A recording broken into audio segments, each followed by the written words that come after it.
Chapter 201. He had unlocked 2 new abilities and 3 new talents. Among them, Bad Habit was the talent for a Night Stalker, after all the abilities were maxed out. Without hesitation, Han Shao upgraded the new abilities to the highest level as well. Field Control Vision LV10, plus 15% attack speed, plus 20% range, plus 22% vision. Duration, 13 seconds. Cooldown, 12 minutes. Cost, 300 stamina. Lethal Critical Hit LV10. Critical hit damage increased from 200% to 250%. 4 critical hits will be dealt to a target within 2 seconds. There is a 0, 1% or 1, 5% chance of causing a critical hit. Fighting Mastery. Plus 5 STR, plus 3 Yendi, plus 6% melee attack, plus 4% parry marksmanship mastery, plus 6 DX, plus 8% firearm attack, plus 4% attack speed. Bad Habit. Vision is not affected by darkness. Able to sense the surroundings through sound. Plus 5% DX when fighting at night. He had spent a total of more than 12 million experience to max out these abilities. Among them, Precision Enhancement and a Precision Repair required the most experience. After all, they were the main class abilities of the second stage. The experience on the interface was still massive. With so many of his abilities maxed out, his strength had increased by another 20%. This was especially so for the enhancement and repair abilities, which were the main abilities of the mechanic class. The most noteworthy one was Energy Electromagnetic Enhancement LV1, which increased his machinery affinity by 33% after maxing out. Han Shao could clearly feel that his understanding of machinery had deepened. The speed and quality of his machinery had both increased greatly. Coincidentally, his class advancement requirement was to create 5 pieces of purple equipment with an energy rank above 60. His ability to create machinery had increased, which would help him complete the class advancement mission. 5 pieces of extremely good quality purple equipment with an energy rank above 60. This was very difficult. The quality of the equipment in Galaxy was not difficult to understand at all. It was actually very similar to Sky Island and the Maiden. Low-quality epic equipment was not as good as high-quality purple equipment, and high-quality weapons were much more valuable. Han Zhao's abilities were maxed out, and he still had a huge amount of experience. As long as he chose a suitable blueprint and maxed it out, the quality of the finished product would increase significantly, and his success rate would be 7 to 8 times higher than before. Han Shao thought for a while and decided to fuse the blueprints first to expand his options. With hundreds of millions of experience points, he could easily fuse the basic knowledge. However, he did not simply combine them. He only combined the machines that he felt were reliable. After all, there were too many possibilities of combining 15 pieces of knowledge. Every time he repeated them, it would double. If he did not control it, hundreds of millions of experience points would not be enough to fill this bottomless pit. After merging dozens of times and consuming millions of EXP, Han Shao obtained dozens of new blueprints. They were all in different branches and had different uses. After careful selection, he decided on 3 machines for his class change mission. Compounded magnetic chain split blades iron fist, mounted heavy mechanical arm detachable, a small mobile jet propulsion system. Not only did these 3 items fit the criteria, but they were also items that Han Shao felt he could use. Compounded magnetic chain split blades was a weapon that was similar to the magnetically controlled retractable armor. The main body was a circular metal plate with a magnetic core, and the other parts were a few separate magnetized blades. By injecting electromagnetic energy into the core, the magnetic chain would be activated, and the weapon would change from a scattered state to an activated state. The blades would float around the core, and they would attract each other if they were more than a certain distance away from each other. If they were too close, they would repel each other, which created the possibility of mid-range attack. The operation of the compounded magnetic chain split blades was very complicated and unique. Energy was used to adjust the structure of the magnetic chain, changing the blades into different shapes. With different hand gestures, one could control the blades to perform all kinds of attacks and defenses. Just like the magnetically controlled retractable armor, it required practice. Normally, the blades would be separated and could be stored in different pockets. Once they were used, they would be glued together, making it easier to carry and hide. It was suitable to be equipped with Viper. This was also a super equipment that required energy, a mechanical pugilist equipment. Iron Fist, mounted heavy mechanical arm detachable, was another type of mechanical arm. Different from the light mechanical arm, the heavy mechanical arm was huge, a few times larger than his arm. The power source was the internal motor and engine. Due to its huge size, it required a lot of strength. Han Shao had to equip Viper to reach the required strength requirement. Han Shao was interested in the detachable feature of this equipment. When necessary, he could use it to equip Viper to form a more powerful form. Small Mobile Jet Propulsion System was a device that looked like a belt. It could eject gas to allow the user to jump in the air. The fuel was very expensive. The belt had a tight-fitting mechanism, so it would not be like an air jet backpack, where the user would still be in the same spot after the backpack was thrown out. The recoil would be a burden to the body, but Han Shao was immune to it with his endurance. The biggest use of this device for him was that it would make him more agile. He would be able to turn in the air and complete all kinds of maneuvers. It was very mobile. These three machines were the projects that he had chosen to make purple equipment. He felt that equipping the mechanical suit with melee weapons would complement the sniping style. The blueprints for the other turrets, mines, guns, and bombs were not suitable for purple equipment, so they did not increase much. Han Shao directly increased the level of these three blueprints to the maximum level. He spent more than 1 million experience points, which was nothing to him. The materials on the plane are not enough. Han Shao looked at his inventory. He did not replenish them in the Western continent. He thought for a while and decided to use the maximum level of precision enhancement modification to strengthen his existing equipment. While he was busy on the aircraft bed, the plane flew at a uniform speed toward its destination, the northern continent. 1 day later, the plane landed on the coastline of the northern continent. Han Shao walked out of the plane.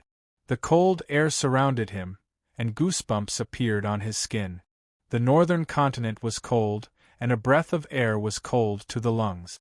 Han Shao rubbed his hands and exhaled a mouthful of hot air. He opened the map and muttered, "There are also 4 novice villages in the northern continent. I have to speed up. The most advanced players are about to advance." Time was tight. After the pilot filled the tank, Han Shao urged them to set off. They soon arrived at the first novice village in the northern continent and were warmly welcomed. The players in the northern continent had been looking forward to his arrival. They saw the players in the western continent showing off on the forum every day. They were envious and looked forward to it. It was finally their turn to show off. Of course, the players in the southern continent felt even worse. Needless to say, Han Shao stayed where he was. The players lined up to give him money and experience points. Their faces were full of joy, and the numbers on the interface kept rising. Suddenly, there was a commotion in the crowd.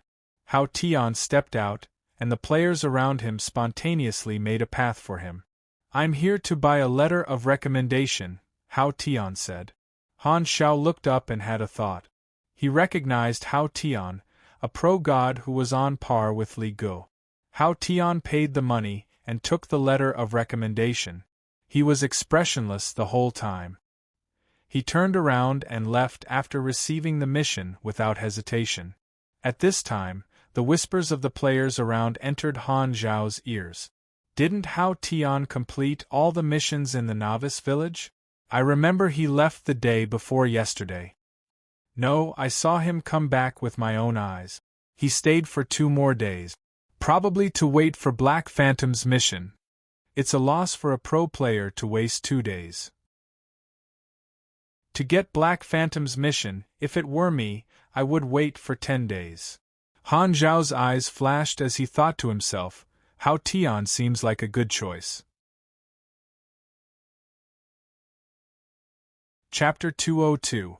Including how Tian, Han Zhao had contacted a few professional players in the northern continent and sent them out for missions. He gave the pro player his phone number and email. After completing the mission, he had to send all the details over. Only then would the mission be considered complete. This way, he could pass his own mission judgment.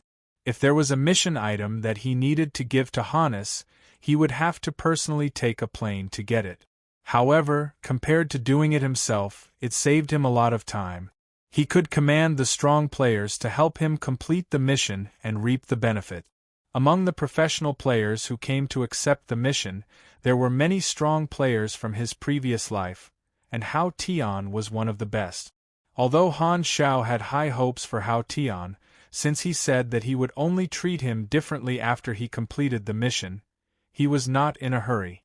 In the northern continent, Han Technician rushed to the novice village and spent most of his time on the road. During the journey, Han Zhao used the max level of precision enhancement modification U to upgrade his equipment, and its attributes increased slightly. He also tried to create the 3 pieces of equipment that he had chosen, and the results were satisfactory. The first time he created it, the quality was blue. After more practice, there was a chance for him to reach purple equipment. The players at level 19 had already appeared, and with Han Zhao's current efficiency, he could complete all the novice villages in the northern continent before the first player advanced. As for the Andria continent, Han Zhao felt that it was too late, but he did not want to go to Andria anyway. That was the Germinal organization's base camp, a dangerous place. Furthermore, the players were forced to leave the novice village by the Germinal organization. To him, the risks were far greater than the benefit. At this time, in the Blue Star section of the forum, the Northern Continent players were the happiest, and the Andria players were the second most excited. In their opinion, after Black Phantom finished running through the Northern Continent, it would be their turn next. This is awkward. Han Zhao was helpless. The weather in the northern continent was cold, and the main terrain was snowy plains and icebergs. Thin snow floated in the air, and the towering mountains in the distance were shrouded in clouds. The boundary between the dark green mountains and the snow was clear. The third novice village was called Frost Pine Village. It was located in a frozen forest valley. The vast expanse of white forest was filled with ferocious northern beasts. The plane landed outside the forest.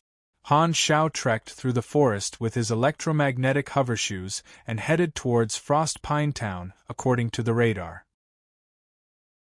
The distant roars of beasts could be heard from time to time, reminding Han Zhao that there were many beasts in the northern continent, and there was no lack of high-level beasts.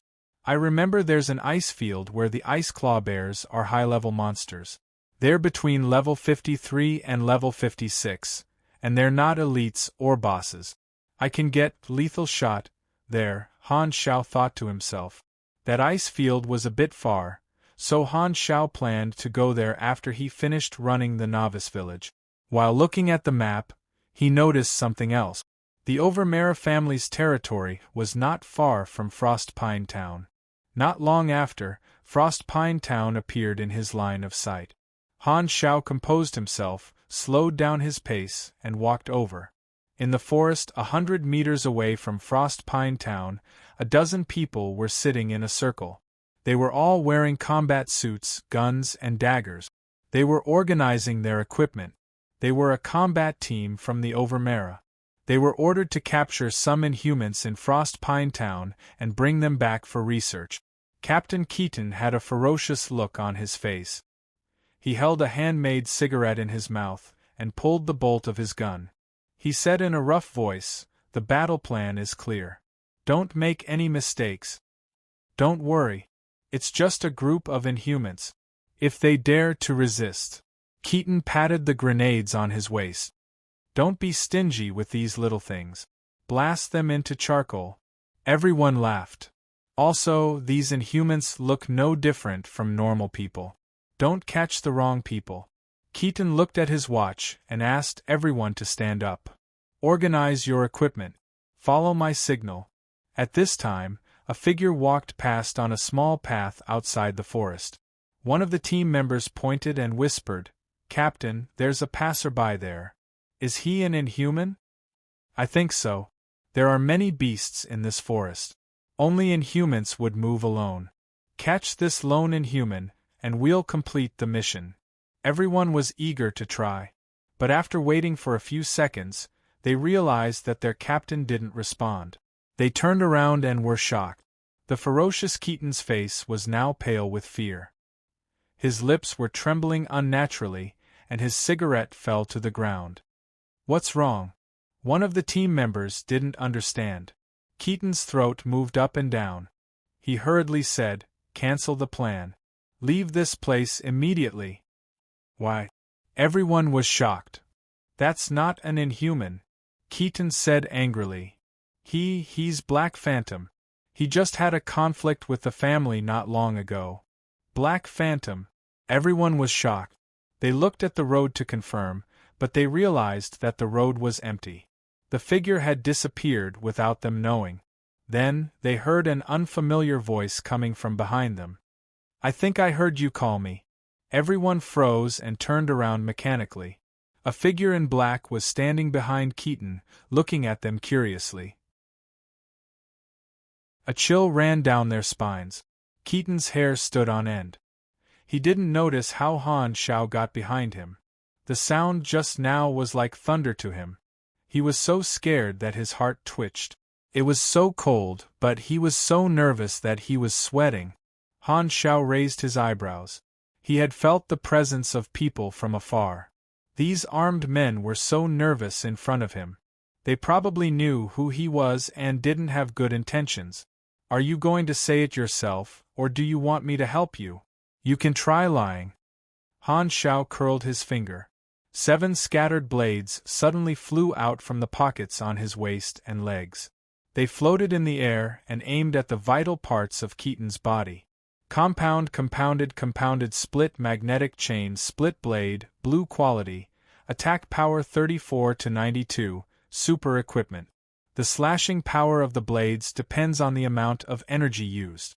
It can be shaped into all kinds of weapon shapes, and its attack speed is very high. The equipment comes with the skill revolving slash. All the blades cut like a clown throwing a ball. It can cause high speed and high damage. Before level 60, it can be considered a melee weapon. In the eyes of the players, this thing can be considered a godly weapon in the early game. Han Shao had spent millions of experience to get this blueprint. The cold light in front of Keaton made his scalp numb. He quickly told Han Shao the identity of the team and the mission, not daring to hide anything. They were from Overmera. Han Zhao's eyes flashed. He knew why these people were afraid of him. Last time in Green Valley Town, he helped Lu Qing attack Overmera's territory and formed a grudge with Overmera. However, he saw rumors on the dark net that Overmera wanted to take revenge on Lu Qing, but they didn't mention anything about him. I should be enemies with them. Are they afraid of me? Han Shao suddenly became interested. He put away the compounded split magnetic chain split blades and said, "Go back and tell your leader that I will visit him soon." Keaton's tense nerves relaxed. He didn't dare to turn around and look at Han Shao. He quickly ran away, and his team members quickly followed. After running for a few hundred meters, Keaton stopped. He turned around and confirmed that Black Phantom was not chasing him. He then let out a long sigh of relief. He was sweating like he was just fished out of water. His heart was still beating violently. "Captain, what do we do?" Everyone still had fear on their faces. "Let's go back and tell the leaders about this." Keaton gulped. "Black Phantom came to the North Continent and wants to visit us? The leader of Overmera, Delot, opened his eyes wide like an angry bear. He yelled, "We didn't even look for him, and he dares to come to us first. He doesn't respect us at all. I'm going to kill him." The three-headed leader, Seichi, was a Sharnak. He had dark brown skin and a muscular body. He said in a muffled voice, "Don't be impulsive. He's not someone to be trifled with. He dares to come to us alone, so he must be fearless." Delot stared at him. "Xiao Jin, what do you think?" Xiao Jin adjusted his monocle and said calmly, "He only said that he wants to visit. If he wants to deal with us, he doesn't need to inform us. We can contact him first and see his attitude. Maybe Black Phantom doesn't plan to do anything." Chapter 203. Frost Pine Town was a poor beginner settlement. Poor meant that there were many missions. Although the equipment of the players here was shabby, the experience points were quite high. Many players came to buy skills, and some even came to take pictures with them. Han Xiao was the center of attention. Wherever he went, there would be a crowd. After a day, Han Xiao left Frost Pine Town, returned to the plain, and headed to the Overmera family. Of course, he did not have a sense of belonging to his original body's family, but he could not help but be curious about his original body, so he decided to ask around. Furthermore, Alamera was still hunting for his original identity, so Han Xiao was very interested in getting in touch with them. The Overmera family, a warlord tycoon in the northern continent, has a cooperative relationship with Theseus. They have 24 settlements in the world, 5 of which are large territories. They are very rich and registered as a legal financial group in Theseus. They are involved in business and politics, and each industry is managed by different factions. There are 4 main factions in the Overmera. Delot Overmera's home faction, the second leader Xiao Jin's Xiao faction, the third leader Seichi's Red Island faction, and the relatively loose local alliance Northern School. The Overmera is a warlord force formed by the forces of the fallen country. The home faction is in charge of the overall situation, and the other factions are under the banner. They swallowed many loose warlords and became one of the most powerful warlords in the northern continent. After that, they accepted Theseus' offer of amnesty and obtained an official background. In recent years, they have not made any big moves. They are basically helping Theseus solve some difficult problems, especially Raylan. The situation in the northern continent was different. It was not as peaceful as other countries. The conflict between Theseus and Raylan was very intense, and there were often bloody incidents. The soldiers, agents, and supers of the two countries fought in secret battlefield. The hatred was deeply rooted. Both Theseus and Raylan were very aggressive countries, and there was no room for 2 tigers on one mountain. In the 20 to 30 years since the beginning of the new era, the two countries were always trying to get rid of each other. Until recently, when they decided to join forces to attack the Germinal organization, the two sides finally stopped. Han Xiao muttered, "The Overmera's headquarters is a tiger's den. Although the Overmera are afraid of my identity and strength, it is because of their large business. Strictly speaking, I am now their enemy and we might fight." A large settlement was located halfway up a snow-covered mountain range. This was the headquarters of the Overmera. It was easy to defend and difficult to attack. There were only 2 ways to enter the settlement. The first was through the heavily guarded mountain road. The second was to climb up the cliff on the other side of the settlement. It was also guarded. The mountain rocks were dark green, the snow was white, and the cold wind was bone-chilling. At the mountain pass, a sentry in a thick coat looked around. Suddenly, he saw a figure slowly approaching in the snowstorm. "Someone is approaching." The sentry ordered his companions to be on guard. Soon, the full appearance of the figure appeared in their sight. The sentry's face froze. It was the Black Phantom that the leaders had ordered them to pay special attention to. Looking at the tall and heavily guarded mountain pass, Han Zhao's eyes flashed. It was indeed as the intelligence said, very heavily guarded. He just did not know what the Overmara's attitude toward him was. He soon had an answer to his question. After waiting for a while, the mountain pass opened. A small team surrounded a man and walked in front of Han Zhao. The man put on a fake smile and said, "Mr. Black Phantom, welcome to the Overmara. My name is Unveil, and I am here to welcome you. Please follow me up the mountain. The leaders have been waiting for a long time." Well, it looks like they will not start fighting immediately. Judging from the way they talk, it feels like they are going to have a banquet. Sigh, so troublesome. What can't they use the simplest and most violent means to solve it? This is not called violence, this is returning to the basics, skipping the process and going straight to the last step to save everyone's energy. Time is money. Sigh, since I'm already here, Han Technician lifted the single-shoulder backpack full of machines and followed Unveil up the mountain path. The mountain path was shrouded in clouds as they passed through one mountain pass after another. The two of them were accompanied by guards. Along the way, Han Zhao's face was always dark. Unveil wanted to test him many times, but he was forced to swallow his words by Han Zhao's expression. After thinking for a long time, he braced himself and said, "The leaders were very surprised to hear that you were coming to visit. After all, we had some unpleasantness not long ago. You are very curious about why I am here? Indeed. Strictly speaking, we are not friends, but since you are here personally, I believe you are here with a friendly goal," Unveil said. "I am here to cause trouble. I haven't chosen who to kill yet. Why don't I start with you?" Han Zhao said. "Hee, with your strength, why do you need to visit if you want to assassinate our middle-level officers?" Unveil's expression did not change. "This joke is not funny. Is it?" Han Zhao glanced at the guards beside him. These soldiers were expressionless, and their fingers never left the trigger. They had a cold and masculine posture. However, the cold sweat flowing down from their temples and their short breaths revealed that they were not as calm as they appeared to be. The captain of the guards secretly glanced over, and Han Zhao instantly caught it. The captain was so scared that he quickly looked away. But they seemed to find it interesting. Han Zhao smiled and patted the captain's shoulder. He could clearly feel the captain's body tense up for a moment. Unveil smiled, but he cursed in his heart.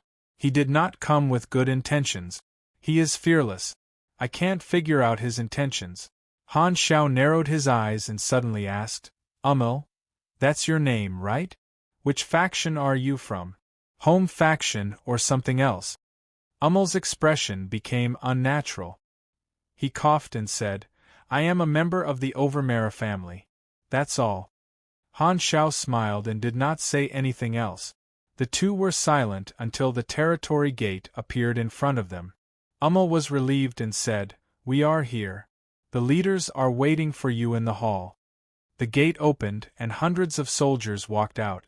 The advantage in numbers seemed to have given them confidence. They stared at Han Zhao fiercely. Unveil led the way at the front. He walked very slowly on purpose and stayed in the middle of the armed forces for a long time. He wanted to intimidate Black Phantom. Han Xiaoxi knew this, but he did not care. This trick was useless against him. Suddenly, his eyes moved. He saw some floating IDs outside the crowd. There were players here. That's right. Overmara is not far from Frostpine Town. Some players who left the novice village have a chance to come here. Han Zhao narrowed his eyes. Since Overmara already has players, why would they send people to catch inhumans? There were many possibilities, but Han Zhao did not think much about it. The purpose of this trip was Overmara. It did not matter if the players were here or not. Why are these soldiers gathering? Far away, a dozen players stared at the crowd and discussed softly. Their IDs all had Bamboo Rain. They were all members of Bamboo Rain, a small casual guild with only a few dozen members, and they were all young people. The guild leader, Bamboo Rain Fragrance, was a beautiful girl with long hair. She said in surprise, They seem to be welcoming someone. Is this an emergency? Let's go and take a look. Maybe we can trigger a mission. Bamboo Rainfly was a little handsome. After he finished speaking, he asked for the opinions of the team members. Of course, no one objected. Only the Bamboo Rain Guild players were in this settlement. They had found this place by chance. The map sold in the novice village did not indicate this place. The players' interface maps were all foggy. Only when they bought the map or went to the place personally would they be able to light up more places. As they approached the crowd, Bamboo Rain Xian exclaimed, "That's Black Phantom." Everyone was shocked. They looked at each other and realized that it was Black Phantom. Why would Black Phantom come here? And the people here seemed to be hostile toward him. Bamboo Rain Fragrance frowned and said, "He was still in the novice villages a few days ago. There must be a reason why he suddenly came here." Bamboo Rain Xian's eyes lit up. This is an emergency plot. Maybe there will be a hidden mission. I'm lucky. I haven't seen Black Phantom before. I don't need to go to the novice village to learn skills from him.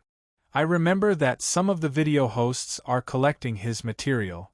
Seeing Han Xiao walk into the hall, everyone stopped in their tracks.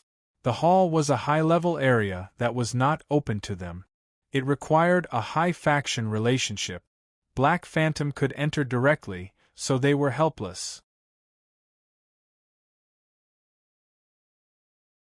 Chapter 204. The structure of the hall made Han Xiao think of words like Hall of Brotherhood and Emperor. The hall was spacious, and there were rows of chairs on both sides. At the end of the hall was a main seat with a white bear skin hanging on it, and there were guards standing by the wall. At this time, the hall was filled with Overmara's top management, and they all turned to look at Han Xiao. Dozens of eyes gathered together, and coldness and hostility flashed in their eyes. Han Xiao suddenly came, and in the eyes of many of the top management, he did not come with good intentions. Most of them did not want to meet the suspected legendary assassin in person. They had heard all kinds of stories about Han Xiao, and they knew that he was unpredictable. They did not know what he would do, but Xiao Jin said that since he was a killer, it was safer to meet him in the open. There were also guards in the hall, and the guards were ready to shoot at any time. Many superhuman guards were also hiding in the dark, providing some sense of security to the top management of Overmara. Black Phantom, Delot snorted from the main seat and waved his hand. "Give him a seat." A guard moved a chair and put it in the middle of the hall, facing Overmara's people, as if it was a trial. Han Xiaoxi knew that this was Overmara's show of strength. He came to their territory alone, and Overmara did not want to lose. Han Xiao did not care. He put the huge shoulder bag beside his feet, sat down steadily and said, "Aren't you going to introduce yourselves?" Delot said lightly, "Don't pretend, you must have checked our information through the dark net." Han Xiao glanced at the Overmara's members in the hall, and found something interesting. The positions of these top management were very clear. The home school sat around Delot, while Xiao Jin, Sei Qi, and the northern school sat in their own area. This detail told him that Overmara's internal conflicts were not small. Also, there were a few strong auras hidden around. Han Xiao estimated that if the negotiations broke down, it would be the scene of 300 executioners. Of course, it was useless against him. Han Xiao's attention was mostly on Xiao Jin and his people, secretly sizing them up. These people were the family of the original owner of this body, and they almost killed the original owner of this body. Bang! Suddenly, Delot fiercely slapped the armrest of his chair and shouted, "You attacked our territory in Green Valley Town and killed our people. How do you explain this?" The atmosphere suddenly became tense. The few powerful auras were ready to make a move, but the other factions were indifferent. Only the home faction was full of hostility. Han Xiao remembered that he had also killed one of Xiao Jin's adopted sons, but Xiao Jin was expressionless at this time, so he couldn't tell what he was thinking. "So be it. If you don't like it, then do it." Han Xiao smiled faintly. Delot couldn't believe that Han Shao dared to be so arrogant in his territory. He was stunned for a second before his face turned furious and he shouted, "You!" Before he could finish, Han Shao suddenly said coldly, "You colluded with the Germinal organization. Not only me, but the Six Nations will not let you go." Everyone was stunned. Colluding with the Germinal organization, when did this happen? Delot swallowed his anger and said, "What are you talking about? We have never colluded with the Germinal organization." Han Shao said, "The Germinal organization put a bounty on Zero, and he was once a family member. How do you explain this?" Delot finally understood why Black Phantom attacked them for no reason. It was because he mistakenly thought that they were related to the Germinal organization. At that time, the team that was searching for Shao Han was passing by Green Valley Town and might have been discovered by Black Phantom. Delot had heard that Black Phantom and the Germinal organization were enemies, and he felt that he finally found the crux of the problem. He shook his head and said, "You are wrong. The Zero with the bounty is the son of the second leader, Shao Jin." Shao Han. Shao Jin frowned and glanced at Delot with a meaningful look. Delot continued, "But Shao Han is no longer related to the Overmera. Furthermore, the Germinal organization put a bounty on Shao Han, which means that we are enemies, so it is impossible for us to collude with the Germinal organization." It seemed that the Overmera wanted to cut off all ties. Han Zhao's eyes flashed, and he slowly tried to sound him out. He pretended to be serious and said, "I believe that with the Germinal organization's intelligence network, they will definitely find out that Shao Han is one of your people. You are the biggest clue. Would the Germinal organization not contact you?" Delot's face froze, but he forced himself to say, "They have not contacted us." "You think I will believe that? Will the Six Nations intelligence agencies believe that?" Han Shao said calmly, "There are many suspicious points. I can only think that you are helping the Germinal organization find their wanted criminal. It is even possible that the wanted criminal was purposely sent by you to do things for the Germinal organization." Delot frowned. "That is not the case at all. There is more to it." "I would like to hear the so-called more to it." Han Shao was fearless, and this attitude made Delot grit his teeth. For the sake of the big picture, he had to cut off all ties with the Germinal organization. Now that the war between the Six Nations and the Germinal organization was about to start, if there was a misunderstanding at this point, the Overmera would fall into a harsh winter. Although Han Shao came alone, Delot did not dare to act rashly. With Black Phantom's strength and identity, his visit might have been ordered by the Dark Net. If he killed him, he would become an enemy of the Dark Net, and it would prove that he was colluding with the Germinal organization. Most importantly, Black Phantom was unfathomable, and the people at the headquarters did not have the confidence to kill him, so it was not worth the risk. Therefore, at this moment, Delot could only tolerate Han Zhao's arrogant attitude. He glared at Shao Jin, thinking that everything was caused by Shao Jin. He rolled his eyes and said loudly, "Okay, Chief Shao, tell me the details." Shao Jin glanced at Delot, turned his head, and said, "Shao Hai, tell me." A handsome young man walked out from behind Shao Jin, and his face was a little gloomy. Shao Hai, Shao Jin's most outstanding eldest son, was in charge of some of the Shao faction's affairs. He was a person with real power, and Shao Jin had groomed him as his successor. Shao Hai said calmly, "More than a year ago, I was escorting a supply convoy and was attacked midway. Shao Han went missing at that time, and his whereabouts were unknown. I have no idea what happened to him after that." At this time, a leader of the Northern School said, "Tell us more in detail, our esteemed guest doesn't seem to believe it." Shao Hai coldly snorted and said, "The attackers were targeting me. Shao Han is my younger brother. I made him dress up as me and used him as bait to attract their attention. Only then was I able to successfully escape. After that, I brought new troops back to the battlefield to search, but I couldn't find his whereabouts." Han Shao raised his eyebrows. So you asked your younger brother to die for you, was he willing? What do you think? Xiao Hai was impatient. Everyone whispered and looked at Xiao Hai with all kinds of meanings. Dilat said, "That's how it is. We can show more evidence. Whether you believe it or not, we have nothing to do with the germinal organization." Han Shao nodded. He had already gotten the information he wanted.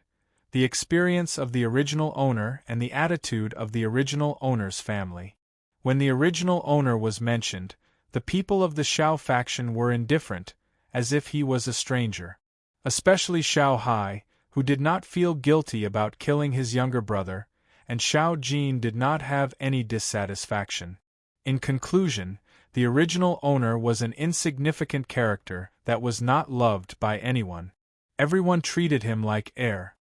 You sure are miserable, Han Shao thought to himself.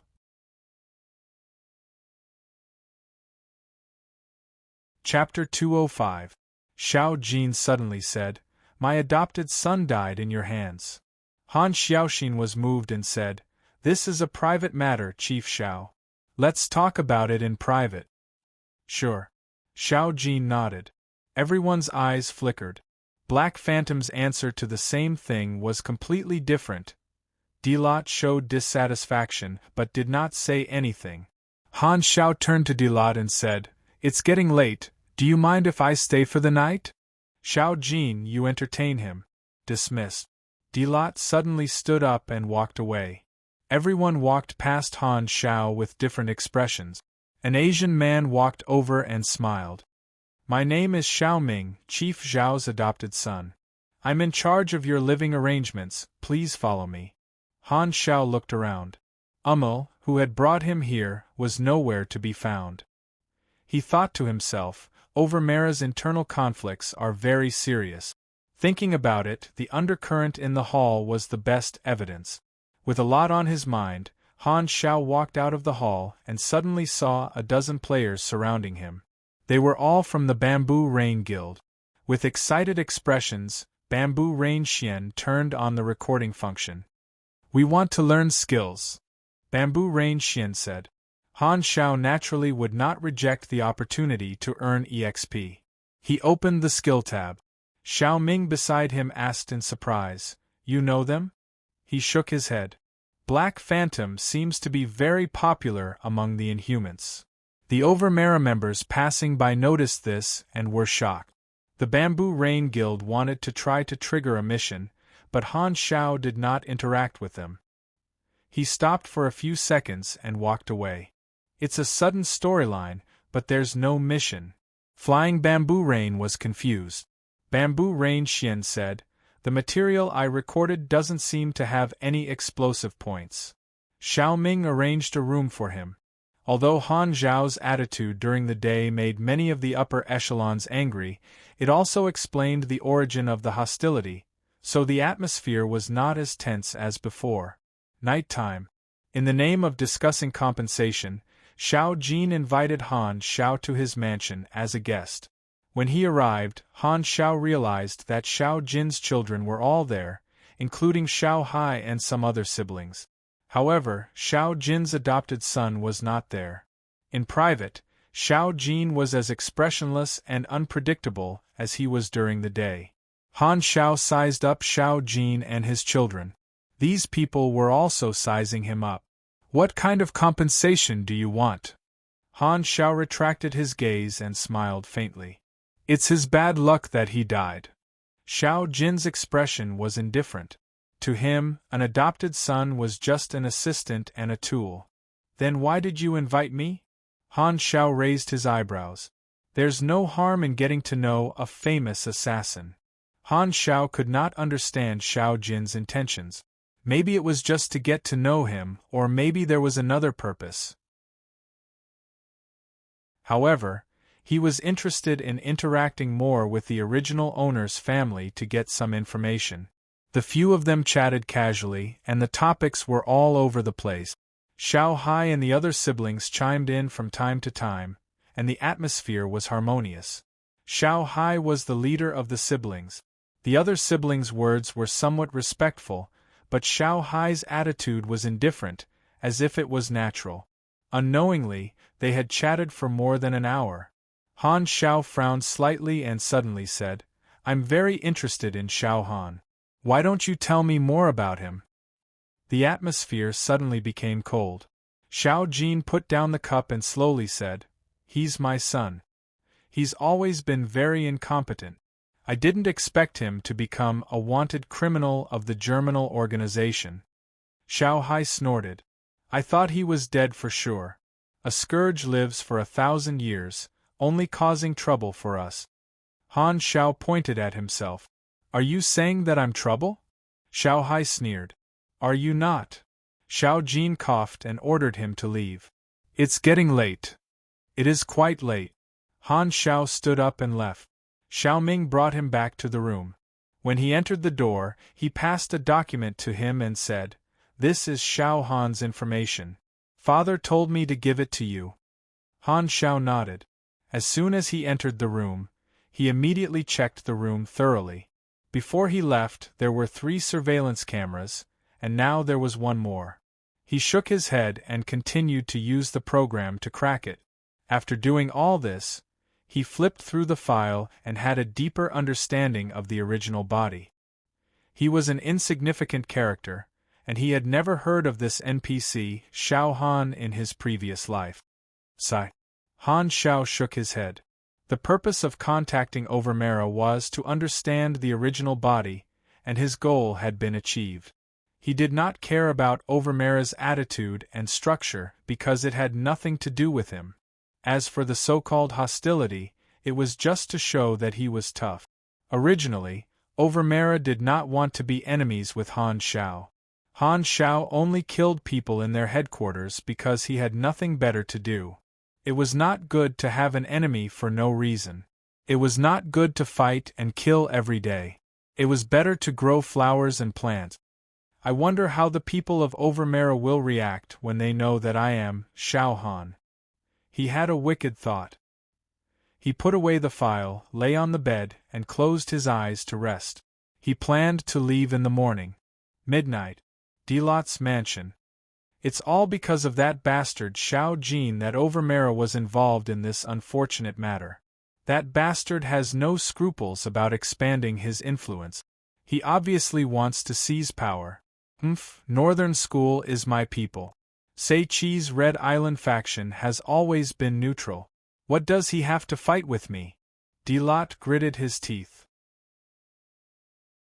When the Alamera family was first established, they were very harmonious internally, but when their influence snowballed, conflicts started to appear. They were not worried about the scarcity, but the imbalance. The home faction was the one in charge, so they gained the most benefits and were at the center of the storm. Although all the factions seemed to be obedient on the surface, they all had ulterior motives and wanted to seize power.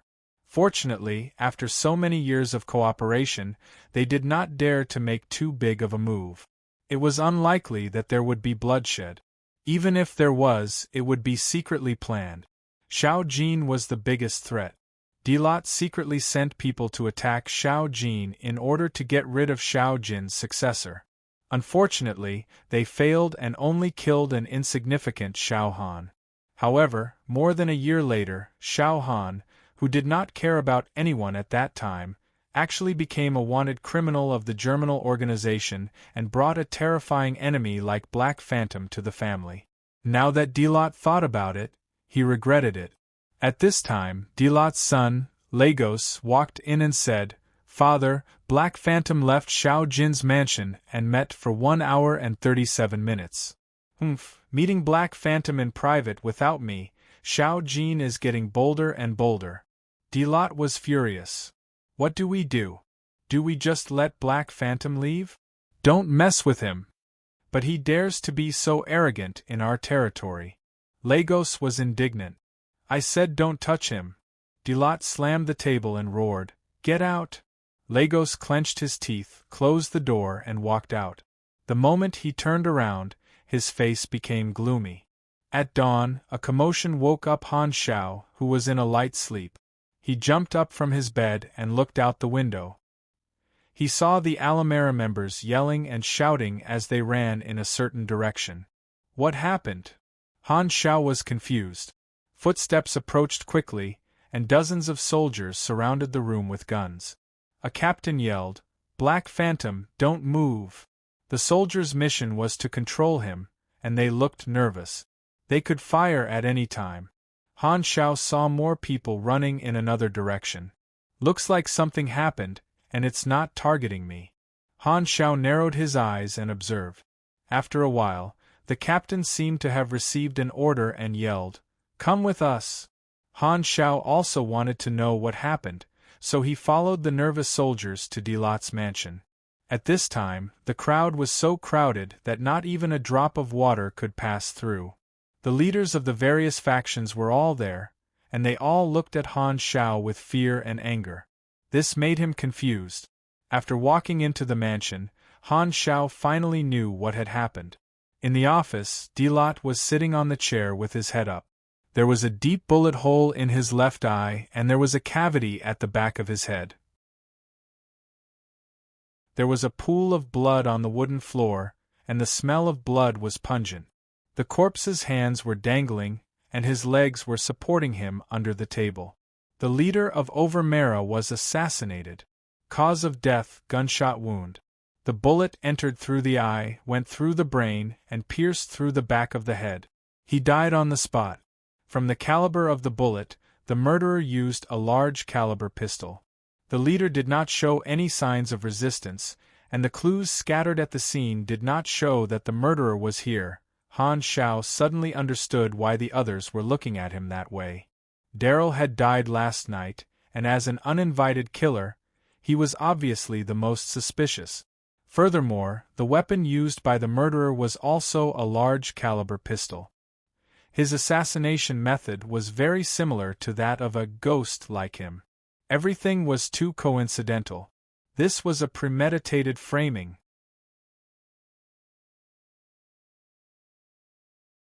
Chapter 206. Layers of soldiers surrounded them from both inside and outside. All the higher-ups had different expressions. The home faction was furious, and their killing intent was awe-inspiring. Xiao Jin and the others frowned, looking very confused. Sei Chi's Red Island faction and the North faction were shocked, not daring to believe it. Catch him. Lagos's face was twisted. Xiao Jin frowned and interrupted. There is something fishy about this. Black Phantom came to visit openly. There is no need for him to do something like this. What if he wants to mislead us? A leader of the Northern School said. Then why did he visit us?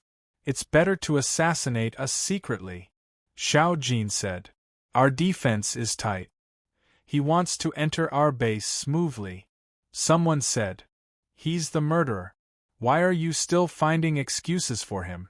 Lagos was agitated. He pulled out his gun and pointed it at Han Shao. Sei Chi quickly pulled him back. Calm down. Black Phantom has no motive to do this. Motive? Lagos looked ferocious. He stared at Xiao Jin and gritted his teeth. No motive? Xiao Jin frowned. You think too much. The people of Northern School and the Home Sect were in cahoot. They wanted to control Black Phantom, who was the biggest suspect, first and then investigate the clues. Sei Chi felt that Black Phantom was too dangerous. He suggested to question Han Shao on the spot. Lagos immediately stopped him. He felt that Black Phantom's words could not be trusted. They could not agree. A large number of soldiers surrounded Han Shao. Several powerful auras secretly locked onto him. When the Overmara leaders were arguing, their attention was always on Han Shao. Once there was any movement, they would immediately take action. Han Shao thought to himself, framing me will provoke a conflict between the Overmara and the Darknet. Only the third party can benefit from it. Is this the intention of the mastermind? If I start a massacre, I will fall into his trap. It's all to put me in this troublesome situation. Han Shao could escape at any time. He did not care about angering the Overmara, but this was exactly what the mastermind wanted. Escaping was equivalent to admitting to being the scapegoat. Killing people would make enemies, and it was impossible for him to surrender. It seemed that the mastermind's plan was successful. I've only been here for a day, and he can already fake an assassination method similar to mine. There must be a superhuman who is good at assassination. My arrival gave them the opportunity. Unless the real culprit was found, no matter how many reasons there were to say that there was no need for him to do so, without solid evidence, he was still the most suspicious person. After all, it was hard to tell what was in a person's heart. If one did not know everything and completely understand the other party, logic could not be used as an absolute basis. Wait, evidence. Han Shao had a flash of inspiration. Delot had just been assassinated, and the Overmera people had not thoroughly investigated the scene. The killer might have left some clues at the scene. At this time, the discussion among the leaders came to a conclusion. Lagos said angrily, "Black Phantom, surrender." Shao Jin added, "If you did not do it, we will investigate thoroughly." Han Shao smiled. "You know that's impossible. Why don't you surrender?" Both parties could not trust each other, so it was impossible for them to take the risk and disarm. This was a difficult situation to solve. However, Han Shao had an idea and said, "There's no point in this stalemate. I can stay here temporarily. You can send people to monitor me 24 hours a day. I'll wait for you to investigate the truth." Han Shao was curious about who framed him, and he felt that this was going to be fun. "This is one way," Seichi said hurriedly. He did not want a conflict to break out. Before Lagos could say anything, someone in the crowd opened fire. Han Shao reacted quickly, and the magnetically controlled retractable armor appeared on his body, and the bullet was deflected. However, this made the nervous soldiers lose control and open fire. Open fire! A conflict broke out. "Someone shot me." Han Zhao's eyes darkened. The situation was chaotic, but he saw who it was, a normal soldier. Bullets came from all directions, and Han Shao could only deal with them first. The strengthened, magnetically controlled retractable armor had excellent defense. Sparks flew everywhere, but no one could break through his defense. The energy in his body surged, and he infused it into a round piece of metal on his glove, activating the compounded magnetic chain split blades. 7 blades flew out of his pocket and swept out like a tornado. Silver light flashed everywhere, and many soldiers had their gun barrels cut off. They were so scared that they hurriedly stepped back and bumped into their comrades who were surrounding them. The enemy's firepower weakened, and just as Han Shao was about to rush toward the soldier who shot him, the superhuman guards hiding in the dark made their move. Boom! Suddenly, flames exploded in the crowd. It was not just one, but 4. 3 pugilists, and 1 esper who could turn into a flaming man, all pounced toward Han Shao. The fists wrapped in flames smashed down fiercely. Boom! The ground where Han Shao was originally standing on cracked rapidly, and the wall cracked at the same time. Han Shao dodged in time and jumped into the air. Suddenly, a heat wave hit him in the face.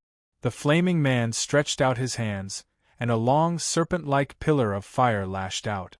A person in the air should not be able to dodge, but that did not include him. Han Shao turned the switch of the small maneuvering propulsion device on his belt, and a few small boxes on the side of the belt made a turbine sound. A strong force came from the belt, and it was as if there was an invisible hand that pulled Han Shao to the side. The fire serpent brushed past his back and hit the wall, creating a charred hole. 46, 48, and 49, 3 pugilists, and 1 LV-45 esper. All of them are grade D supers. These should be the high-end combat power left behind by Overmera.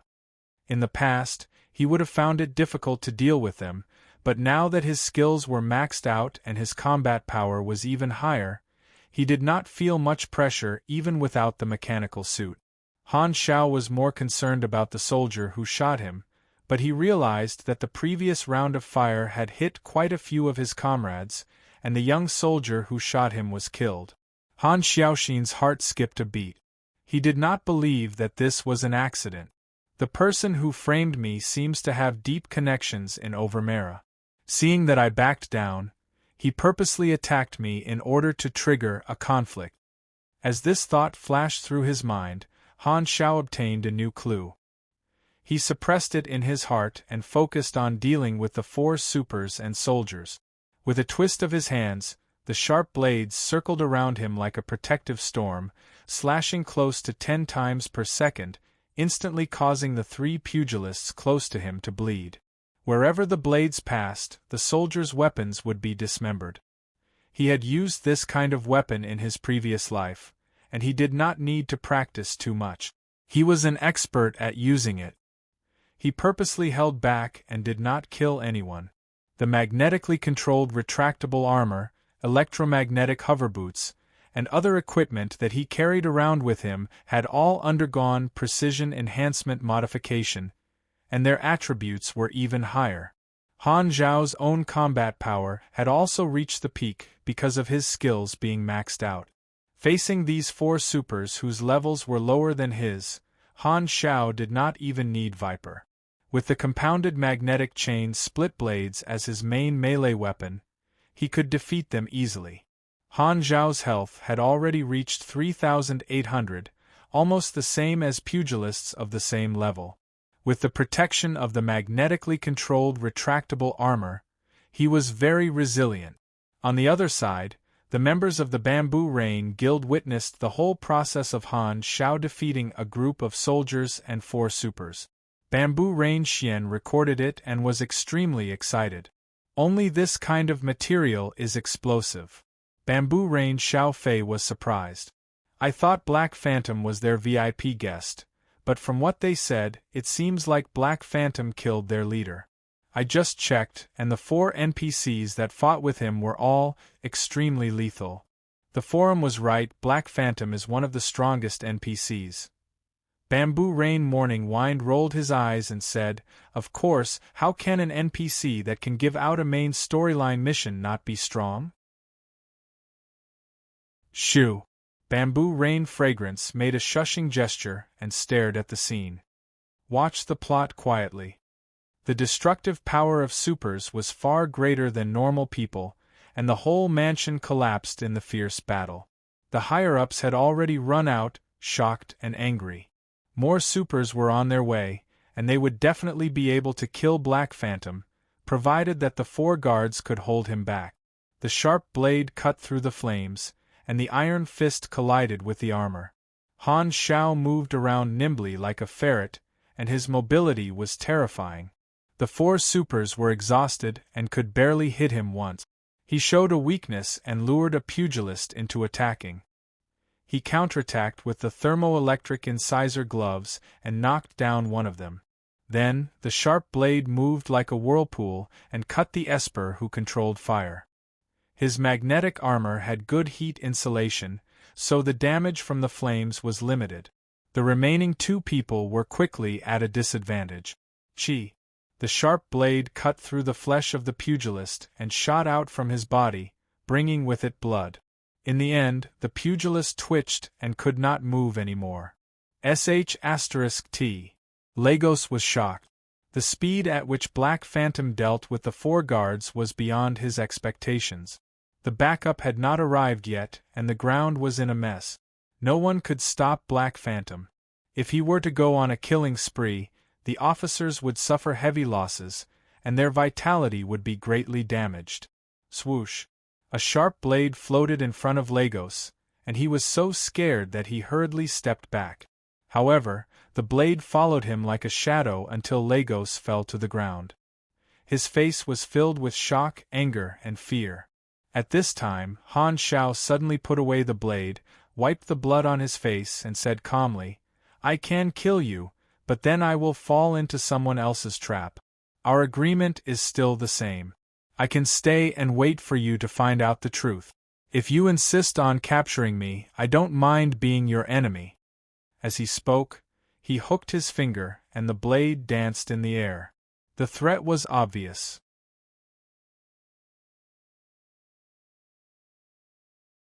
Chapter 207. You. Lagos gritted his teeth with resentment on his face. Without waiting for him to speak, Xiao Jin immediately said, "We accept your conditions. I personally believe that the assassination has nothing to do with you. This is a scheme to provoke conflict between the two parties." The upper echelons silently agreed. Black Phantom was stronger than the rumors said. He did not even use the sniper that made him famous, and he easily took down the experts from the headquarters. These people were not weak at all, but they were not on the same level as Black Phantom. At this time, the backup finally arrived. Xiao Jin immediately ordered the soldiers to put away their weapons and spread out their hands to show their sincerity. Han Xiao saw this and put away his weapon as well. He walked toward his residence, and the crowd opened up a path. They were very nervous. Xiao Jin glanced at Lagos and ordered, "Clean up the scene." Lagos's eyes were about to spit fire. The upper echelons of the home sect reached out to help him, but he pushed them away.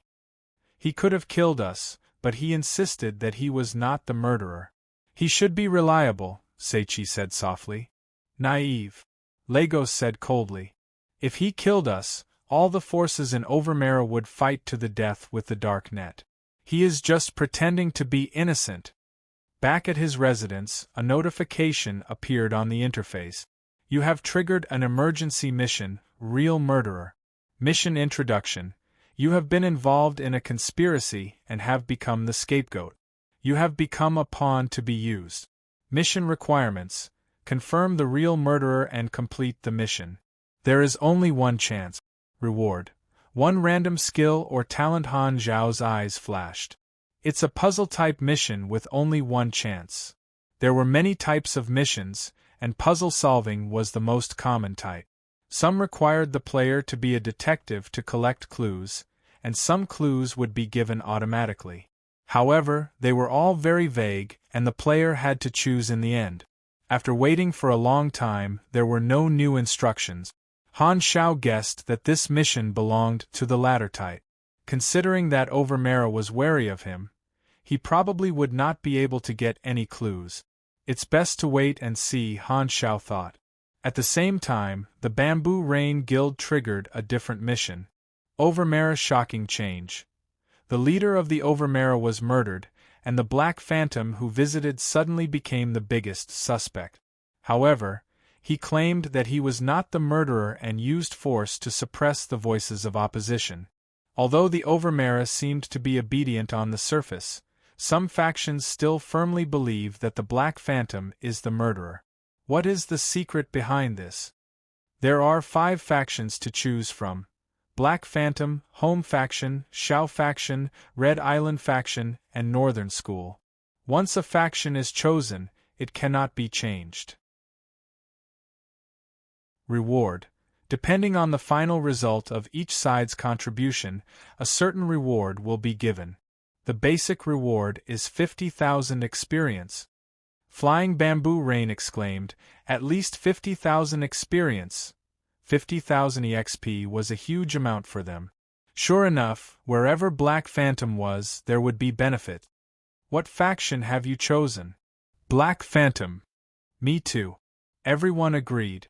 They did not know anything about the Overmera, and Han Xiao had just destroyed the armed forces of the Overmera, so they knew that following Han Xiao was the most reliable choice. The players of the Bamboo Rain Guild found Han Xiao and expressed their intention to help. Han Xiao was a little surprised. He thought about it and guessed that these players had received different missions. Their identities were different, so the requirements for triggering the missions were different. Usually, when there was an incident, the missions would be triggered within the area. "Then follow me first." In a corner, 2 people were having a conversation. He did not provoke a direct conflict. The nail that was planted died for nothing. According to the intel, the Black Phantom is a bloodthirsty person. He actually showed mercy this time. What a mistake. Luckily, all the clues have been destroyed. As long as the truth is not found, the Black Phantom will always be the biggest suspect. The next day, the main faction held a hasty funeral for Delot. In the next few days, The atmosphere in the Overmera became more and more chaotic. Everyone seemed to be very busy. Their footsteps were hurried, and occasionally, they would look at each other, full of unknown meaning. Han Shao, on the other hand, became invisible. It was as if all the factions had forgotten that he was there. Other than monitoring him 24 hours a day, no one came to contact him. After sending the players of the Bamboo Rain Guild to investigate the situation, Han Shao stayed in the room. He was calm. He had expected this. He was an outsider and the biggest suspect. Overmera did not have the confidence to deal with him at the moment, so they could only treat him coldly. Even if Han Shao wanted to look for clues, none of the factions would reveal it. All they could do was wait. However, waiting was not meaningless. All the factions started their own investigations and calculations. Han Shao thought, Delot's death was very strange. What was the use of framing him for killing Delot? First, it was to provoke hatred between Overmera and the Darknet. Then, it was very likely that a third party would benefit. Second, there might be other motives for killing Delot, and he might just be a good excuse. With his identity and strength, it was indeed very easy to shift the blame to someone else. If the real culprit was to hide himself, then the identity of the real culprit was very likely to be someone who would benefit from it. Thinking about it this way, it seemed that only the factions other than the main faction of Overmera were most likely. Han Shao still remembered that Overmera had a very serious internal conflict. Killing Delot was very likely to be to seize power and transfer the suspicion to him. However, going back to the first possibility, the real culprit was still a third party. It also seemed to explain the second possibility, to provoke a conflict between the main faction and the other factions, causing internal strife in Overmera. Sigh, I don't want to think about it. Han Shao rubbed his eyebrows. Anyway, no matter who the real culprit was, he was in an invincible position. As long as he did not make a move, the real culprit would be the one who was anxious. This mission could not be long-term. The effects of Delot's death would appear in a short period of time. At that time, someone would definitely give themselves away. In a mansion, the upper echelons of the main faction gathered together. The atmosphere was very serious. The first master is dead. Who's in charge now? A tall and sturdy man said. He was Delot's younger brother, Todd. Me. Lagos said coldly. Todd put on a fake smile. Lagos, this is not appropriate. What do you mean? Lagos frowned. You should call me uncle. Todd emphasized. First master, my brother died an unnatural death. We are all family. According to seniority, I should be in charge temporarily. Humph, father just died a few days ago. You want to seize power? Aren't you too impatient? Lagos said in a mocking tone. Don't blame me for not reminding you. Without father's suppression, Xiao Jin and Sei Qi have ulterior motives. The position of the first master is empty. I don't know what they will do in order to seize the power. Don't think that they felt sorry for father's death at the funeral. In fact, they were laughing in their hearts. Todd chuckled. Don't make it sound so bad. I'm just worried that you might make a mistake due to your lack of experience. Since you think you're up for it, then you can take charge. I won't fight with you. Tell me, what are you going to do next? Lagos snorted. He was too lazy to question Todd's tone. He said, the most urgent thing is to find out who killed father. Todd frowned. He felt that the most important thing was to suppress the ambitions of the other factions and regain control of Overmera. However, it was not appropriate to express such thoughts in front of the home faction. He could only follow the topic and ask, do you have any leads? Lagos's face was cold. Black Phantom is the most suspicious. Every word that comes out of his mouth cannot be trusted. I have already informed some people to contact the strongest killers and mercenaries. When they arrive, there is no need to pretend anymore. We will capture Black Phantom and interrogate him directly. This time, I spent a lot of money to invite a strong person who has been famous for a long time. Maybe it really wasn't Black Phantom who did it, someone said softly. Lego stared at that person and said coldly, then it must be Xiao Jin. That bastard is very ambitious. He has been under father for so many years.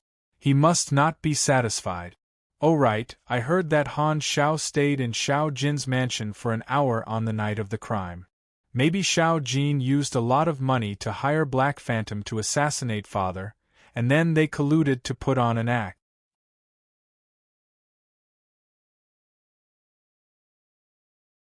Chapter 208. If Xiao Jin really works with Black Phantom, it will be bad. It means that he has a weapon of mass destruction, and he can even seize power by force, someone said. Todd shook his head. They wouldn't dare. If there is a sudden change in the headquarters, and the upper echelons of all the factions are massacred, the people outside will take revenge on the enemies until they are dead. Xiao Jin is not stupid, and Black Phantom is an outsider. According to the rules, outsiders are not allowed to interfere with our internal changes.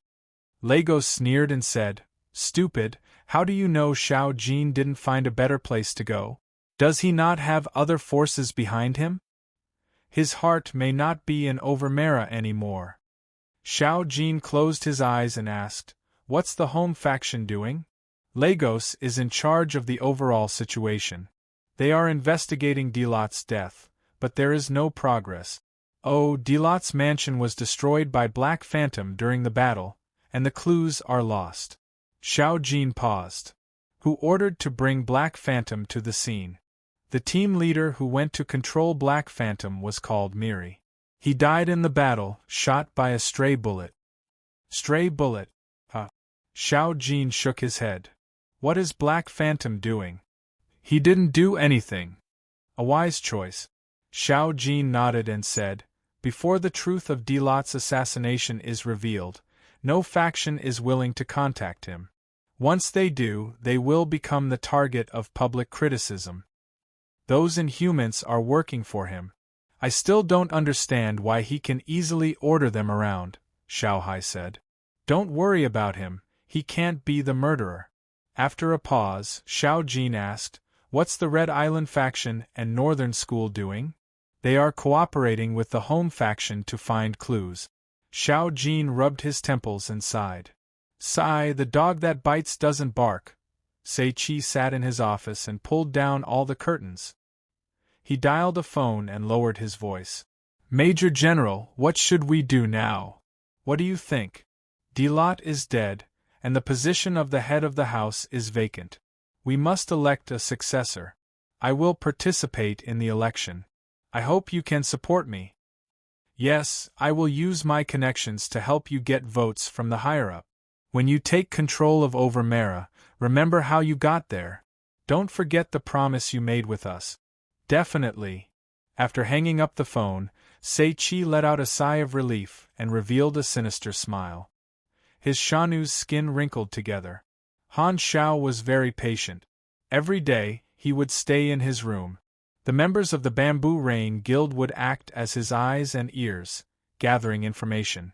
Although it was not much, it would not make him blind. In return, Han Xiao wasn't stingy with giving quests to the players of the Bamboo Rain Guild. Then, he opened the skill shop to earn their experience.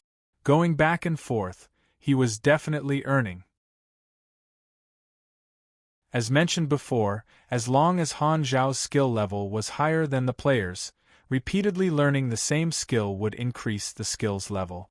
Han Technician's skills were all maxed out, so he naturally met the requirement. The players of the Bamboo Rain Guild kept on spending their experience on his skill store. One was willing to fight while the other was willing to suffer. My basic combat skill is maxed out. Flying Bamboo Rain cheered. The guild members beside him all came up to look at the attributes excitedly. Bamboo Rain Xian said, I'm only level 7. Bamboo Rain Fragrance chuckled. It's your fault for sleeping in every day and not coming online so often. This group of players didn't try to hide their conversation, and Han Xiao heard everything. He found something magical. When the players were talking about things that had nothing to do with the game, the system should have muted them, but he could hear them. Without a doubt, it was the interface's work again. Tap, tap, tap. The sound of steady footsteps approached. Bang, the door was pushed open. There were many soldiers standing outside. Lagos stood in the crowd with his hands behind his back and said coldly, "Black Phantom, I suspect that you are colluding with Xiao Jin to assassinate my father. Get up now and come with me." "Where did you get your confidence from?" Han Xiao raised his eyebrows. Lagos had kept a low profile for so many days. Now that he suddenly attacked, he must have found someone to help him. As expected, Lagos sneered and took a step back. Two people walked out from the crowd, a man and a woman. "I see." Han Xiao patted his pants, stood up, and said calmly, "Looks like you spent quite a lot of money." The man and woman were a couple, Lun and Vanessa. They were legends in the mercenary world, similar to Han Zhao's position in the assassin world. Their strength was also at the peak of the 3rd level of Blue Star, and they had survived until version 2.0. Lagos asked people to contact the strong ones secretly. When they heard that he was going to deal with Black Phantom, many people refused. They didn't dare to be enemies with Han Xiao. Those who dared to come definitely had absolute confidence. He had done his research this time and knew that these two people were at the same level as Han Xiao. It was safest to deal with the two of them together. Black Phantom was definitely not their match. Lagos sneered. "When I catch you, I'll make you spit out everything you know." Han Xiao shook his head. "Isn't it good to be alive?" "Humph, you're quite arrogant." Lun was a muscular black man. He bumped his fist and said with disdain, "I heard that you're good at sniping, but I'm 3 meters away now. I won't even give you a chance to shoot. How many punches can you take? Put down your weapon obediently, or I'll paint the floor with your brain matter." In an empty space, a third person's voice suddenly sounded. "Long time no see, Mr. Black." This voice was familiar. Han Xiao raised his eyebrows. "Hidden Demon? You're here too." Hidden Demon didn't answer. The air was filled with murderous intent. So it wasn't 2 strong enemies but 3. Han Xiao shook his head and smiled. No wonder Lagos looked so confident. To deal with him, he really put in a lot of effort. Feeling the hostility of the 3 strong people locking onto him, Han Xiao smiled. The change he was waiting for had finally arrived. This was the chance to show his absolute strength. The players of Bamboo Rain Guild didn't know what to do. This group of extremely dangerous NPCs, they couldn't mess with any of them. Whoosh! A cold wind brushed past. Han Xiao equipped the magnetically controlled retractable armor in time and was scratched by the Hidden Demon's nails. After not seeing each other for a few months, the Hidden Demon was 2 levels higher and stronger than before. At that time, Han Xiao couldn't do anything to the Hidden Demon, and it ended in a draw. But now, in terms of improvement speed, the difference between the two was like heaven and earth. With a wave of his hand, the compounded magnetic chain split blades formed a whirlwind and cut through the air. A series of damage values popped up in the air. A wound opened in the air, and blood dripped down. The next second, the wound shrank and disappeared. The Hidden Demon could tighten his skin to cover the wound. The Hidden Demon was shocked by the compounded magnetic chain split blades and hurriedly backed off. Before Han Xiao could chase after him, a suffocating pressure came at him. Vanessa pounced forward and smashed her fist down. Han Xiao raised his hands to block, but his hands were sore and painful. He was at a disadvantage in terms of strength. Vanessa and Lun were both close to LV-60 pugilists. Their strength, agility, and endurance were much higher than a mechanic like him. Suddenly, Lun followed up quickly. He clenched his fists together and turned them into a black meteor, heavily hitting the armor on Han Zhao's chest. He felt a pain in his chest, and a high damage value popped up on the interface. This was the advanced technique of the pugilist class. It ignored part of the physical armor and was called hitting a bull through a mountain by the players in his previous life. Pugilists who learned the advanced technique were very difficult to deal with, and it gave him a lot of pressure. Han Zhao's expression didn't change. He pulled back and held 2 guns in his hand.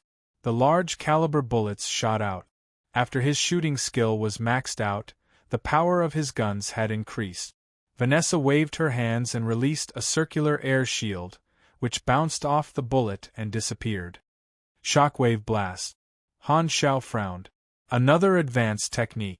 The pugilist class always had a place no matter the era. This technique was cool and well-rounded. At this time, the people from the Bamboo Rain Guild opened fire. Although they knew that they could not defeat the enemy, they knew that they had to help since they had chosen Black Phantom's side. Pay attention to your positions, don't get too close.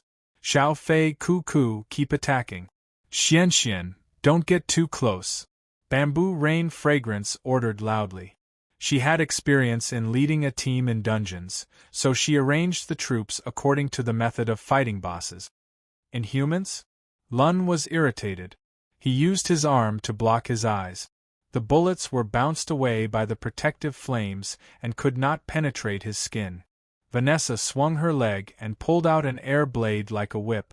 All the players from the Bamboo Rain Guild were cut in half at the waist. They turned into white light and disappeared. The Bamboo Rain Guild was wiped out. The difference in strength was too big. Taking advantage of this short moment, Han Zhao picked up the equipment bag full of machines and rushed into the room. Just as Lun was about to follow, Vanessa pulled him back. Be careful, he's a mechanic. There may be traps. Lun nodded and punched the floor.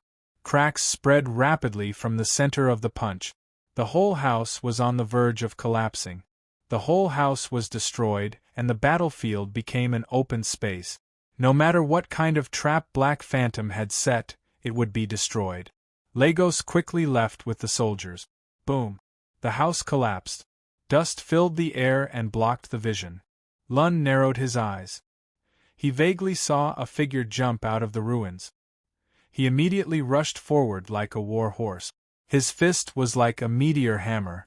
The flames left a dazzling mark and went straight for the figure's head. Down! Lun yelled. However, the next moment, he heard the sound of energy buzzing and a cold mechanical voice. Strong mode.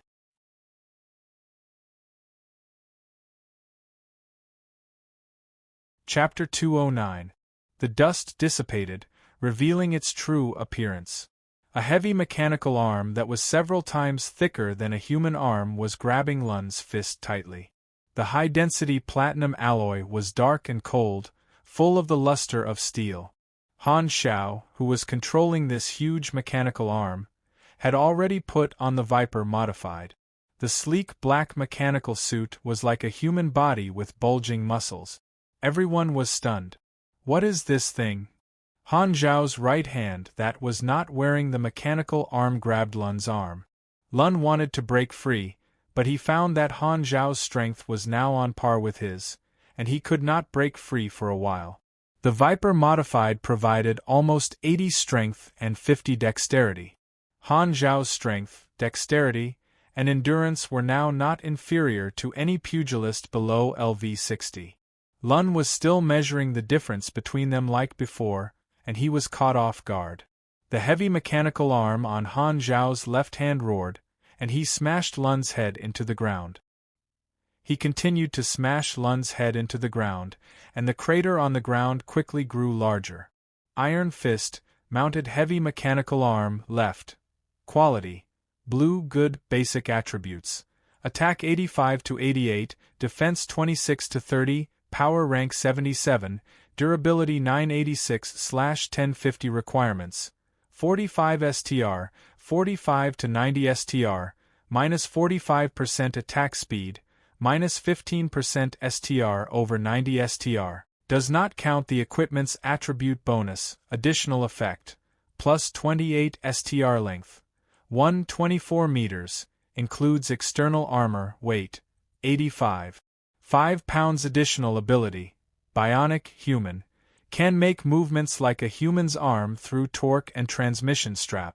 Will not restrict the operator's arm movements, very flexible. Additional ability. Impact resistance, external armor is made of platinum alloy, extra durability, not easy to wear out. Special feature, removable remark. Big fist will smash your head. Since he was acting alone, Han Xiao had all his trump cards in his equipment bag. He disassembled the heavy mechanical arm into its components, making it easy to carry around. Furthermore, the assembly was very simple and fast, so it could be quickly formed in the face of a battle. When Vanessa saw Lun being pressed to the ground, she was both shocked and furious. She quickly rushed forward. Han Xiao did not dodge and fought with Vanessa in close combat. His punches and kicks contained immense strength, causing the ground to crack inch by inch. Shockwave Blast was a mid-range attack. It did not have enough lethality and would not hurt the mech at all. Viper's modified power mode had the upper hand. The two of them were extremely agile, and their fight was like a flash of lightning. In the eyes of the bystanders, it was just two blurry figures entangling with each other. Only the continuous loud noises and the destruction of the environment by the aftermath of the battle could tell how dangerous the two of them were. The black fist hit Vanessa's face several times, and her nose started to bleed. At the same time, Lun finally pulled himself out of the ground. His head was bleeding, and he pounced forward with a roar. However, halfway through, Han Xiao suddenly swung his fist and swept Vanessa to the side. He then took out the folded ghost sniper rifle on his back and aimed it at Lun. The black muzzle gave off an even more dangerous aura than before. Lun's hair stood on end. Han Xiao pulled the trigger. Flaming Will. Fatal critical hit. Overload. This spear strike was the most lethal attack he had ever unleashed up to this point. It was not just the effect of his active skills. His passive skills made his shooting power, critical hit rate, and machinery affinity even stronger. Furthermore, his gun had undergone the best enhancement. Everything was one level higher than before. This was the power of maxed-out skills. Bang! A huge cavity appeared in Lun's chest, and blood gushed out like a fountain. You have dealt 1942 damage to Lun, LV-58. Damage reduction has been calculated. It was extremely close to 2000 damage. One had to know that Lun's HP was only around 4000 to 5000. One shot and almost half of his HP was gone. Lun knelt on the ground, his whole body twitching. He raised his head and looked at Han Xiao, his eyes full of shock and disbelief. Under the cold mask, an emotionless mechanical voice sounded. "Didn't you say that you were going to paint the floor with my brain?" Han Xiao pressed Lun to the ground with his right hand and smashed his left mechanical arm into Lun's head. Lun was paralyzed by this shot and had no energy to protect his body. The steel kissed his skull again and again. His skin and flesh were torn apart, and his bones were crushed. Blood splattered everywhere and dyed the ground and mechanical arm red. You have killed Lun, LV-58. You have received 175,000 EXP. Lethal Shot Talent, Unlock Progress 43/50-inch Lun. Vanessa screamed. Her voice was filled with sadness, hatred, and anger. Then, she turned and ran. Black Phantom was unexpectedly strong. She did not want to die. Only by surviving could she have a chance to take revenge. That's why I said that it's not good to live. Han Xiao shook his head and unbuckled the heavy mechanical arm. The huge metal arm fell to the ground. Han Xiao gave a command, and the armor on the left and right sides suddenly slid open, revealing a row of densely packed small holes. Dozens of thin, arrow-shaped black shadows shot out and landed around Vanessa. They exploded one after another and made a high-frequency sound wave. These were all miniaturized versions of the explosive grenade. Han Xiao made them into smaller arrowheads. He then added a simple firing module to Viper, which allowed him to release this portable and practical control weapon. The boom grenade's attribute was endurance. Although Vanessa was a pugilist, Dozens of boom grenades were too much for her to handle. She fell to the ground in pain. With a few leaps, Han Shao activated the thermal incisor gauntlets and clawed at Vanessa's eye socket. He then activated the sunworm flamethrower on his wrist. Vanessa was quickly turned into a piece of charcoal in the midst of screams and the burnt smell. Vanessa's struggle before she died was all blocked by Viper's modified armor.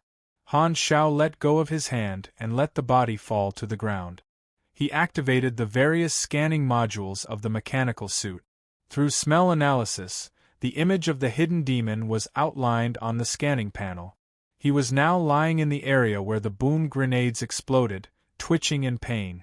The hidden demon was already scared out of his wits by Han Shao. It had only been a few months since the last time they fought, and the hidden demon had already reached a level that shocked him. He regretted accepting this mission and quickly wanted to retreat. However, he was very unlucky. When he was secretly escaping, he was knocked over by the aftermath of the explosion. Saved me a lot of trouble. Han Shao broke the hidden demon's arms and legs. He then took out a mini GPS device and violently stabbed it into the hidden demon's body. He then slapped him unconscious and nodded with satisfaction. This way, I won't get lost. The scene was a mess. A large number of Overmera spectators had gathered. They were all shocked by Han Zhao's cruel methods. The players who had been revived stood in the distance. Their throats were dry. This is so strong, Zhu Yuxian exclaimed. She had just recorded all the battle videos. She had a feeling that this material would definitely be popular. Black Phantom had never shown his mechanical suit before. The strong performances that they had seen so far were actually just the tip of the iceberg. This was his true strength. No, maybe Black Phantom was hiding more things. The members of the Bamboo Rain Guild were excited. They felt that they had found information that no one else knew. Among all the players, only they had encountered this unexpected storyline. Zhu Yuxian recorded the whole process and was very excited. Lagos's face was full of fear. His teeth were chattering and his legs were shaking uncontrollably. The three strong people that he had high hopes for had been killed so easily. According to Black Phantom's original strength, Lun and the other two would have been a piece of cake. Who would have known that he had such a terrifying trump card? How is this possible? Lun and the other two are all top supers. They are legends who have been famous for a long time. I've asked the professionals. How could Black Phantom kill them so easily? Lagos could not believe it. Without anyone to rely on, facing the murderous Black Phantom, Lagos's body went soft. Regret could not describe his feelings. Han Shao walked to Lagos' side, patted Lagos' shoulder, and said softly, "I've already spared you once. You can't kill me." Lagos tried to act tough. "I'm the manager of the home sect. If you kill me, the home sect," before he could finish, the sharp blade slid across his neck. Blood splattered softly. There was no hesitation. Lagos' eyes widened. He held his neck and fell down. His temperature dropped along with the blood. His leaking windpipe made a sizzling sound. He looked up at Han Shao in disbelief.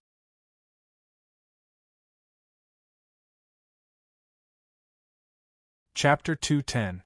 Looking at Lagos' body, the home faction was furious, but they did not have the guts to challenge the current Han Shao. A living example was lying in front of them, and their faces were full of excitement. At this time, Todd stepped out from the crowd and said in a deep voice, "This was all Lagos' decision. He deserved it. I can make the decision, and the home faction will not hold a grudge because of this." The home faction was surprised. They did not expect Todd to step out at this time, and even admit defeat. Han Shao did not comment and asked, "You are?" "Todd, Delot's brother, Lagos' uncle. I'm in charge of the home faction now." Todd forced himself to be calm. The home faction had a weird look in their eyes. They were amazed by Todd's ability to take advantage of the situation. Once Lagos died, he immediately took over as the leader. However, what Todd said was exactly what they were thinking, so no one said anything. They silently agreed with Todd's position. The powerful reinforcements they had invited were easily killed. Han Zhao's strength was overwhelming. Everyone knew that if they still wanted to cause a conflict now, they would be asking for death. The other factions had different expressions, but they all had the same thought. Black Phantom cannot be provoked. Give me another room. Han Zhao took back all kinds of machines and glanced at the ruins. I'll arrange it for you, Xiao Ming said hurriedly after receiving Xiao Jin's signal. After Han Zhao left, the higher-ups of the various factions looked at each other. Black Phantom has overwhelming strength and does not care about being our enemy, but he still insists that he is not the murderer. Maybe he really did not do the assassination, Seichi said. But Lagos died in his hands, this is a new grudge. The leader of the northern school said. Todd interrupted him and said, Lagos brought this upon himself.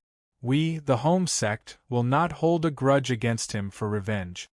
Everyone looked at him with disdain, selectively forgetting that they also thought the same. Then what about Black Phantom? Someone asked.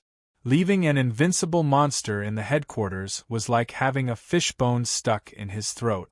He felt very insecure. Xiao Jin said indifferently. He just wants to wash away the suspicion. When the truth is out, he will naturally leave, so don't provoke him. Arriving at the new house, Han Zhao woke up the captive hidden demon. He had implanted a tracking device in the hidden demon's body. Even though it was invisible to the naked eye, he could still determine its location. What are you trying to do? The hidden demon was terrified. Han Zhao took off his viper and put the equipment into his bag. He said with interest, I heard that your invisibility ability came from an accident during an experiment. Your skin has mutated. If I peel off your skin, it'll definitely be worth a lot of money. The hidden demon broke out in cold sweat. Don't do anything rash. You are now my captive. Do you think you have the right to negotiate? The hidden demon was speechless. Han Zhao stopped teasing him and knocked him out, injected him with a strong hypnotic agent, tied him up, and threw him aside. Han Zhao did not kill the hidden demon at the moment because the dark net had a bounty for the hidden demon. If he was alive, he could be exchanged for a sum of money. He was prepared to accept the mission and hand over the hidden demon. Completing the mission immediately would maximize the benefit. In this conflict, Han Zhao had displayed overwhelming strength.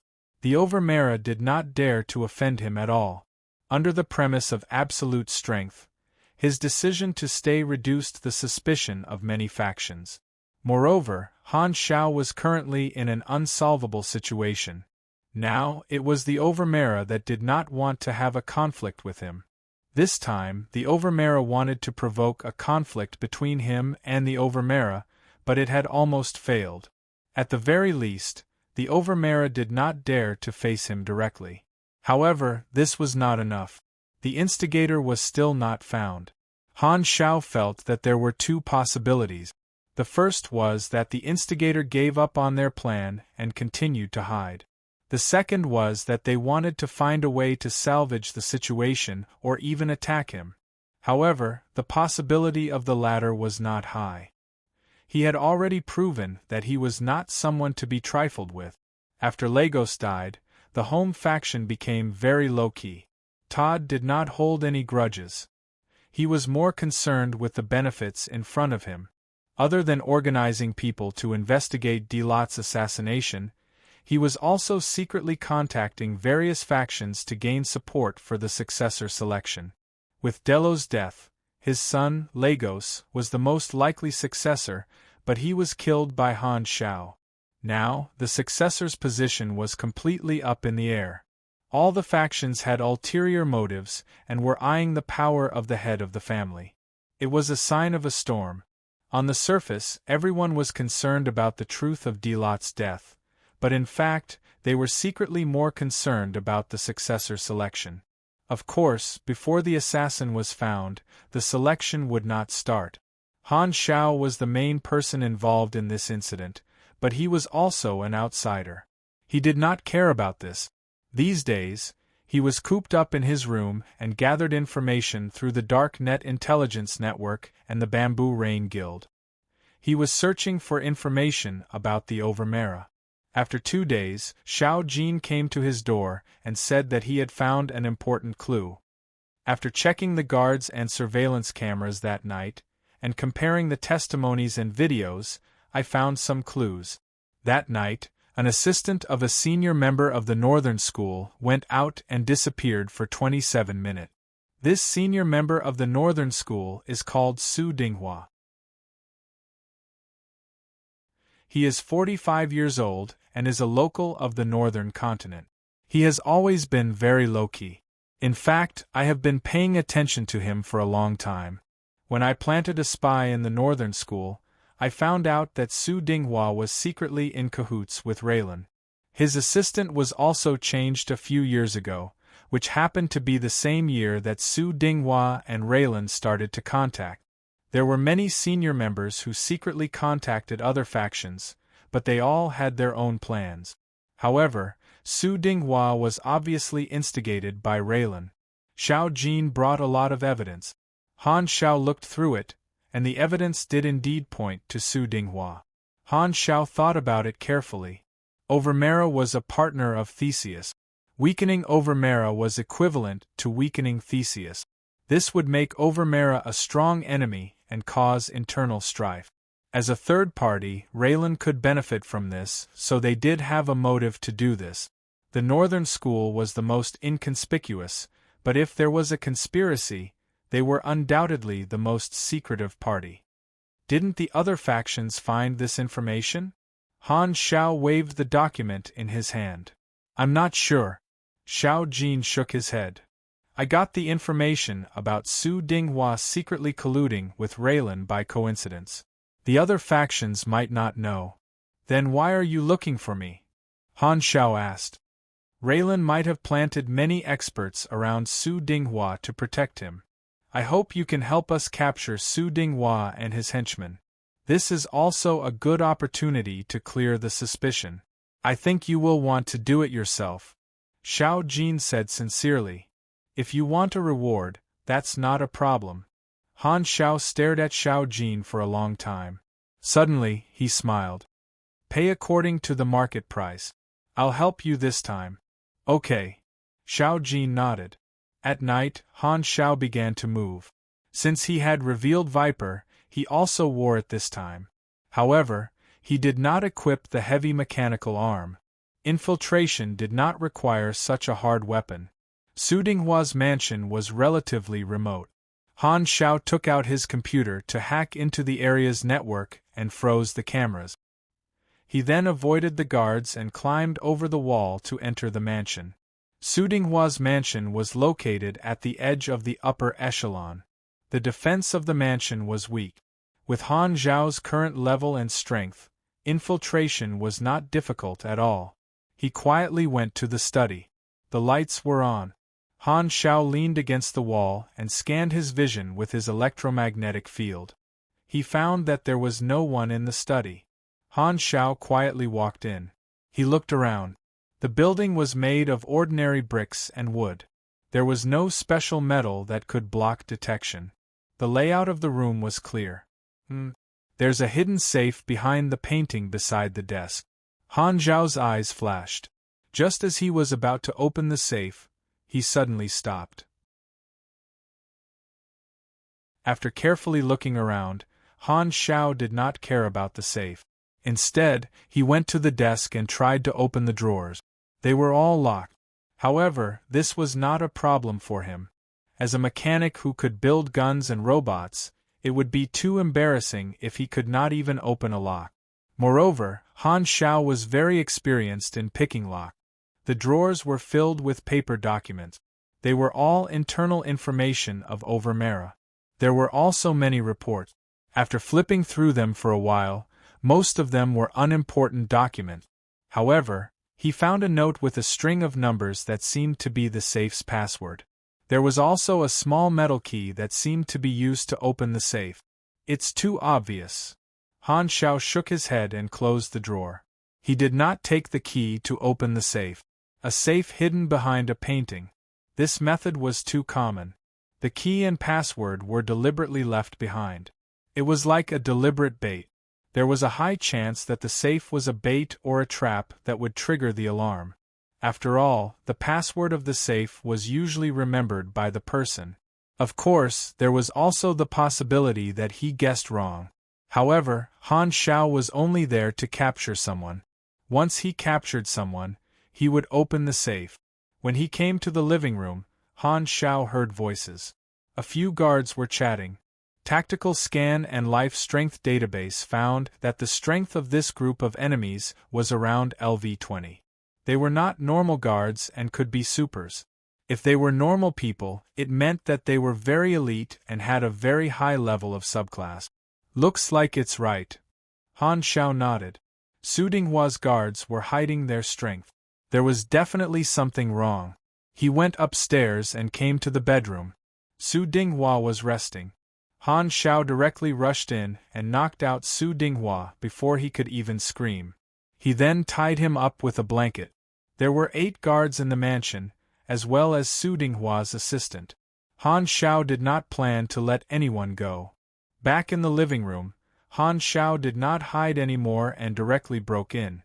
"Who is it?" The guards hurriedly pulled out their guns. However, with the powerful mechanical suit, these 4 guards were knocked over in just 2 to 3 seconds. The commotion attracted attention.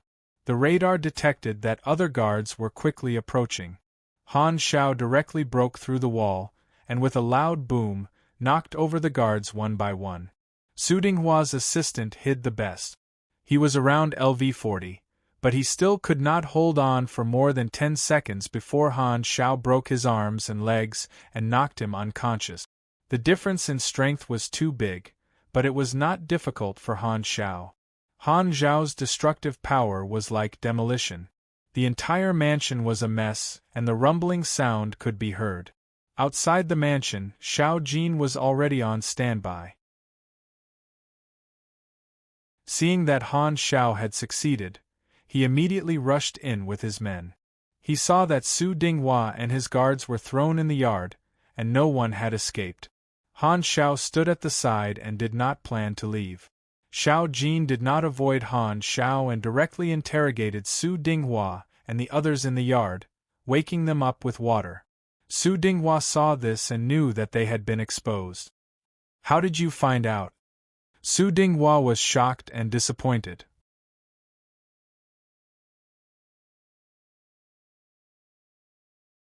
Chapter 211. You bribed Miri to bring Black Phantom to the scene as soon as the assassination was discovered. You wanted to cause a conflict so that the chaotic battle would bury more clues. You even arranged for people to kill Miri in the chaos to silence her. Xiao Jin listed a lot of clues. Su Dinghua closed his eyes in pain and murmured to himself, "I knew this day would come. If I am exposed, I will die." Then Su Dinghua looked at his assistant and said, "I was the one who assassinated the leader, but I was not the mastermind. He was the mastermind. Raylan gave me a lot of benefits and promised me more, so I worked for them. He was the spy sent by Raylan to monitor me and control my actions. This plan was also proposed by him." The assistant stared at him angrily. "You're crazy. Do you think you can still live?" Su Dinghua interrupted him and said, "I worked for you for the benefits. I don't need the benefits you gave me anymore. Now that I'm exposed, Raylan won't have an easy time either." The assistant's eyes suddenly turned white, his lips turned purple, and he started foaming at the mouth. He twitched and died. When Su Dinghua spoke, he knew he was going to die. He bit the poison in his tooth and killed himself. The other guards followed suit.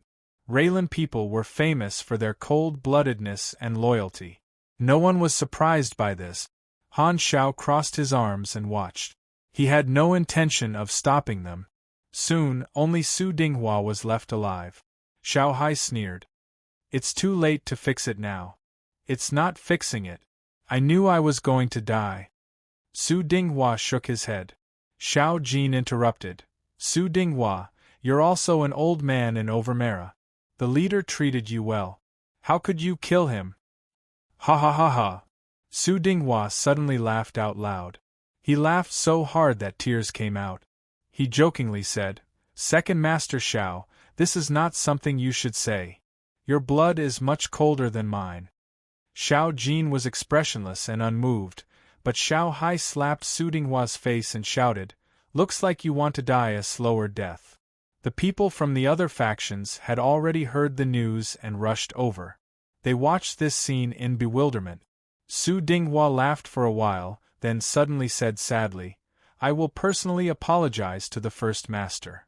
Xiao Hai took out a full set of interrogation tools and coldly said, Then you have plenty of time to choose your words. Enough. He has admitted that he did it. Take him back and interrogate him. One of the leaders of the Northern School couldn't help but speak.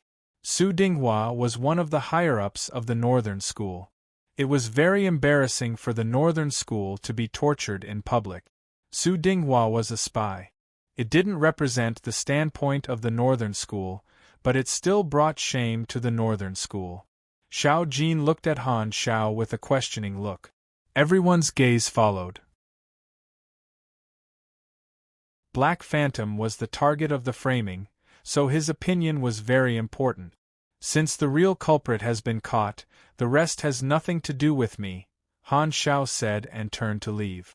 The real culprit of Delot's assassination was found. The whole thing was Raylan's plan, and Han Zhao's suspicion was cleared. Su Dinghua died during the interrogation.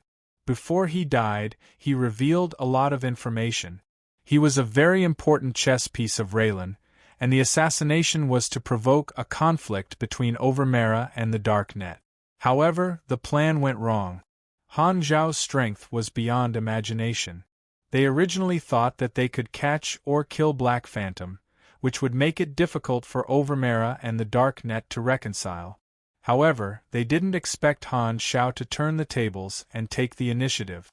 The assassination went so smoothly because of the internal forces that Su Dinghua had set up over the years. Raylan suffered a great loss when he died. As the person who caught the real culprit, Xiao Jin's reputation soared. The home faction could only thank him. The matter came to an end, but Black Phantom, who was no longer involved, refused to leave. No one knew what his purpose was, but the factions didn't have time to care about him. They were all busy with the successor selection. In the room, Han Xiao looked at the mission Real Culprit on the interface. Su Dinghua was caught, but he didn't choose to complete the mission. This matter isn't over yet.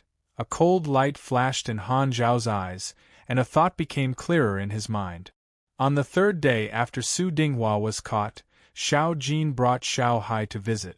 Why are you looking for me? I should say, why are you staying? Xiao Jin asked. Han Xiao said calmly, I was framed for no reason, and your people wanted to kill me. I need compensation. Xiao Hai was furious.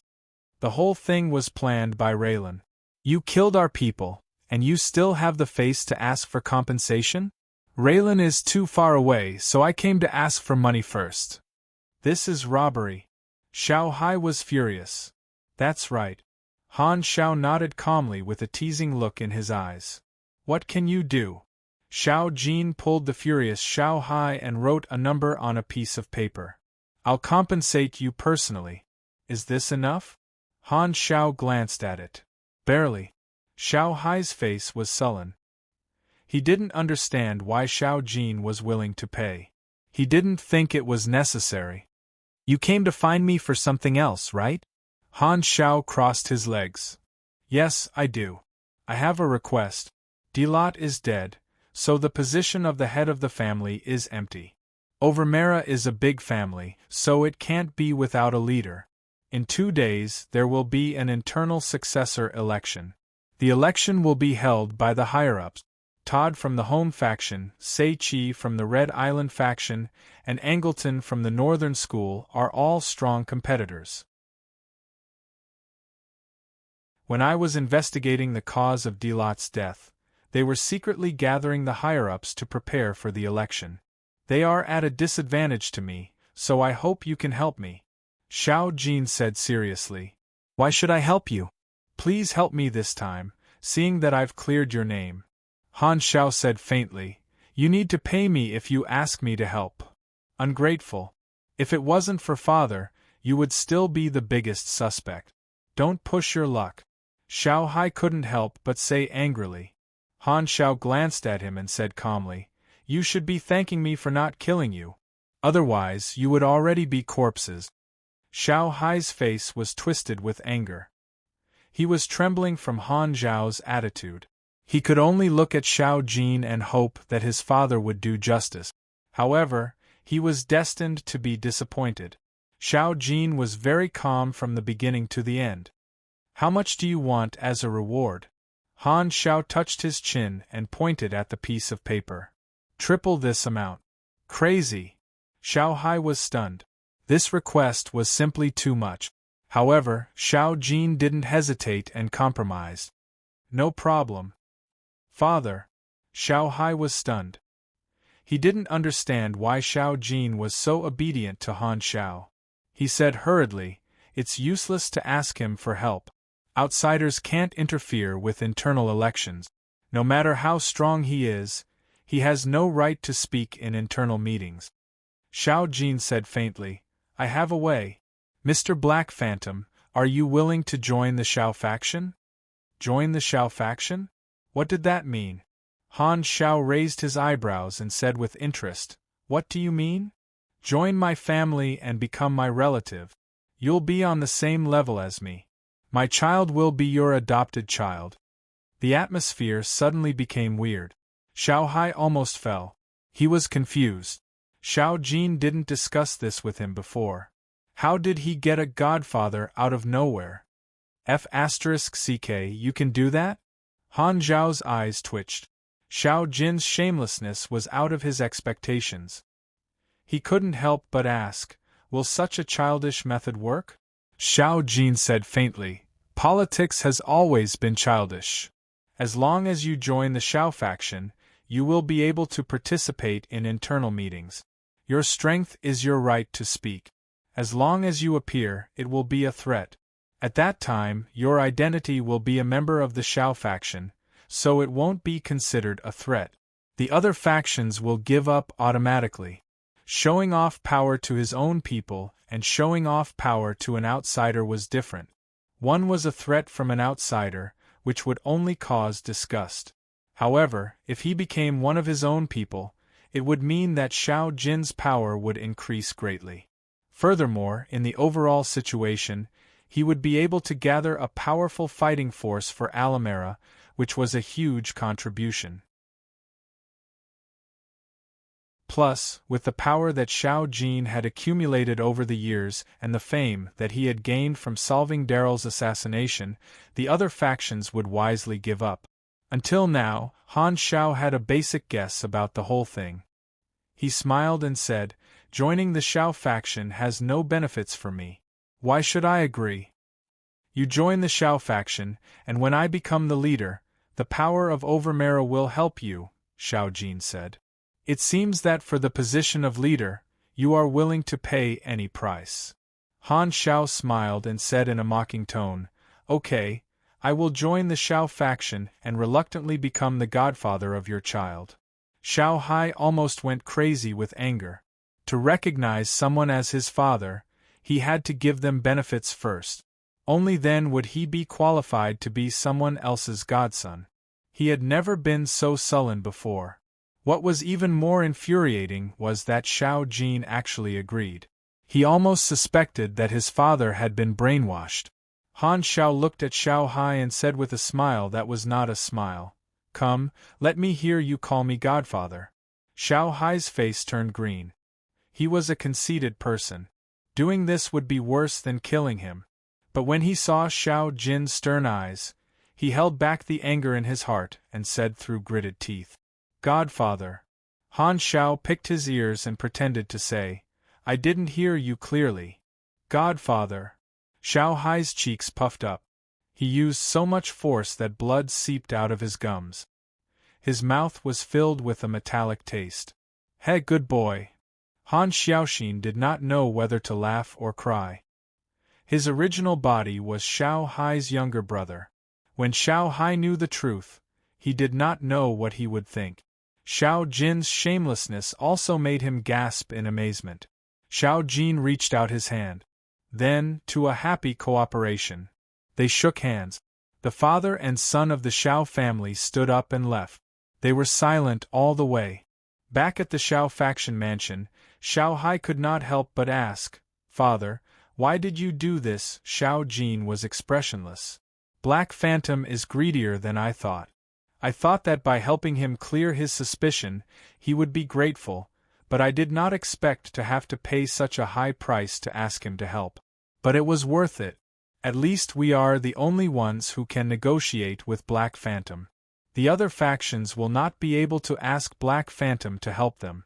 When I become the leader, these losses will be easily earned back." "I see.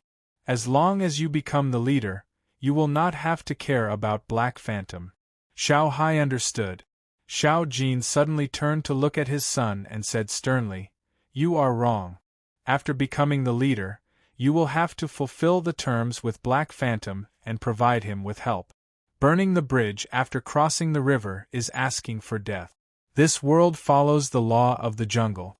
Black Phantom's strength is already at the top. The deterrence of an individual's strength is as scary as the power of an organization. As long as Black Phantom is in the Xiao faction in name, he can be our backer, and the other factions will not dare to make a move. I know you are not comfortable, but don't let your emotions affect your decisions and ruin my plan." Xiao Hai was unwilling, but he could only grit his teeth and agree.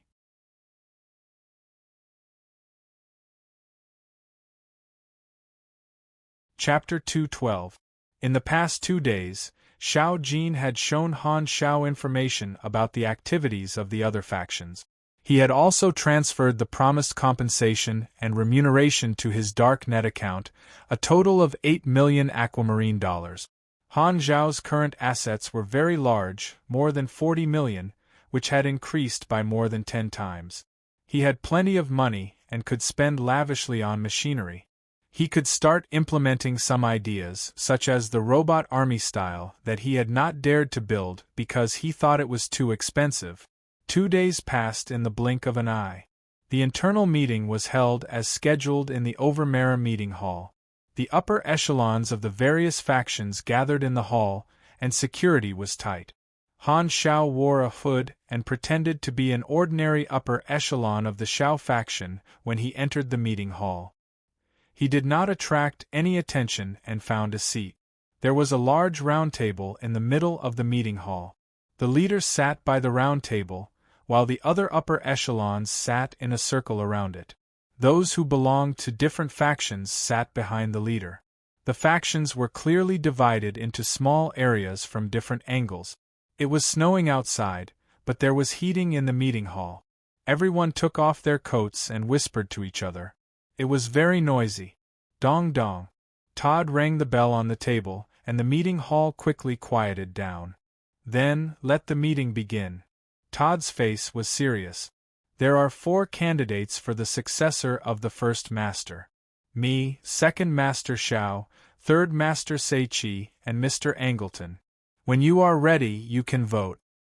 Then, before the vote, I would like to say something. Angleton stood up and spoke. It was a routine to make a declaration before the vote. Although most of the upper echelons had their own candidates, this procedure was still necessary. Soon, all 4 of them finished speaking. Todd looked around and said, "Then, let the voting begin." The upper echelons announced their choices. Todd was nervous. He had been busy contacting the other upper echelons and promised them many benefits. During the meeting, it was basically decided that he would be chosen. According to the number of votes, he could beat the other candidate. However, he was soon stunned. Those upper echelons who had sworn to vote for him all voted for Seiqi. They did not even look at him. How can this be? Todd was shocked and angry. Seiqi's face was flushed with success. He frequently smiled and greeted the higher-ups who voted for him.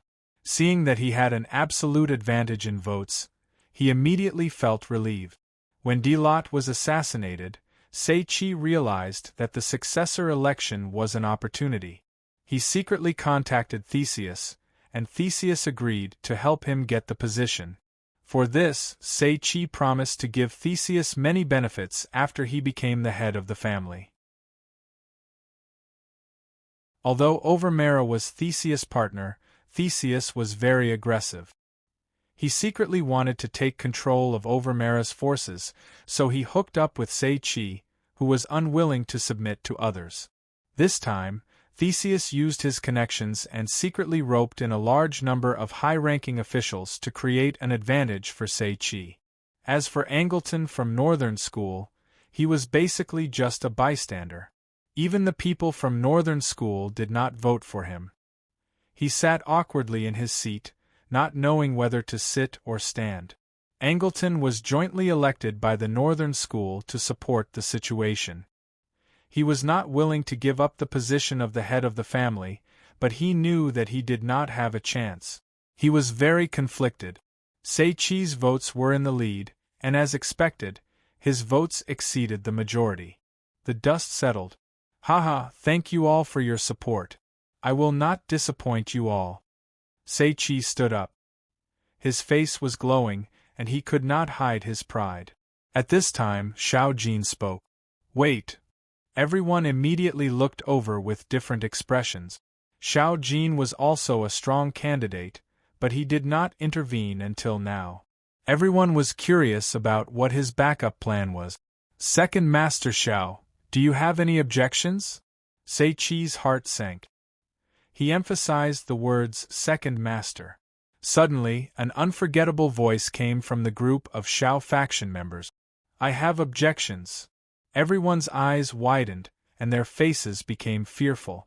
They could tell that this voice belonged to Black Phantom. The Xiao faction people separated, revealing Han Xiao, who was hiding inside. At this time, Han Xiao was still dressed in a black trench coat and black glove. He crossed his arms and said expressionlessly, I think Xiao Jin is more suitable for the position of the head of the family. Sei-Chi was stunned for a long time before he recovered. He said in disbelief, Xiao Jin, how dare you let an outsider intervene in the family's affairs? Are you trying to break the rules? Black Phantom is not an outsider. He is an elder of the Xiao faction. My child has already acknowledged him as his godfather. As soon as Xiao Jin finished speaking, the younger generation of the Xiao faction bowed to Han Xiao and called him godfather as if they had rehearsed it. Everyone was stunned. So shameless. Todd's face twitched. According to Black Phantom's previous behavior, his attitude was very aloof. He did not care about the internal changes of the Overmera, but now he intervened. They thought about it again. When Black Phantom was suspected, only Xiao Jin spoke up for him. In the end, it was Xiao Jin who found the real culprit and cleared Black Phantom's name. At that time, the other factions were only focused on winning votes from the higher-up. The various factions suddenly realized that maybe it was because of this incident that Xiao Jin connected with Black Phantom, and that was why Black Phantom was willing to help Xiao Jin. Xiao Jin must have put in a lot of effort to rope Black Phantom in as a relative of the Xiao faction. Although the various factions were not satisfied, they could not deny that Xiao Jin's actions had increased the overall strength of the Overmera. Black Phantom was a relative of the Overmera in name. Han Xiao sat down and scanned the entire room. His eyes were full of danger. The higher-ups all looked away, not daring to look at him. There was no need to say anything. Han Xiao just sitting there meant what he meant. A silent threat. The situation became awkward. The higher-ups who had voted were very uneasy and looked at each other quietly. Finally, one of the higher-ups could not help it. He wiped his sweat and said hesitantly, I thought about it carefully and felt that Xiao Jin is more suitable for the position of leader. I wonder if I can change my vote. According to the rules, they could not change their vote. However, Todd, who was hosting the meeting, cursed in his heart. Black Phantom was murderous at the side, so he did not dare to say no. He could only nod. After the first person, there was a second and a third. Han Zhao's eyes scanned the room slowly. Whoever he saw, he would change his vote immediately. It was as if his eyes contained magic. Sei-Chi was not satisfied. He wanted to fight for one last time, but Han Zhao's eyes turned to him. His eyes were like knives that pierced into his heart. A wave of fear exploded in his heart. Sei-Chi was so scared that he immediately shut his mouth and watched the position that should have belonged to him slip through his fingers. There was no suspense in the result. Xiao Jin won with an absolute majority of vote. The people of the Xiao faction were overjoyed. The other factions could only hold their noses and congratulate Xiao Jin one by one. The methods of the Xiao faction made the other factions very uncomfortable, but the result was not unacceptable. At least Xiao Jin was a veteran and had made a lot of contributions. Who would have thought that Xiao Jin would win in the end? Todd's heart was bleeding. The home faction had been in charge of the Overmera for so many years.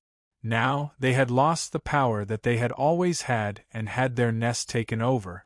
Todd knew that from today onwards, the home faction would gradually become a vassal faction.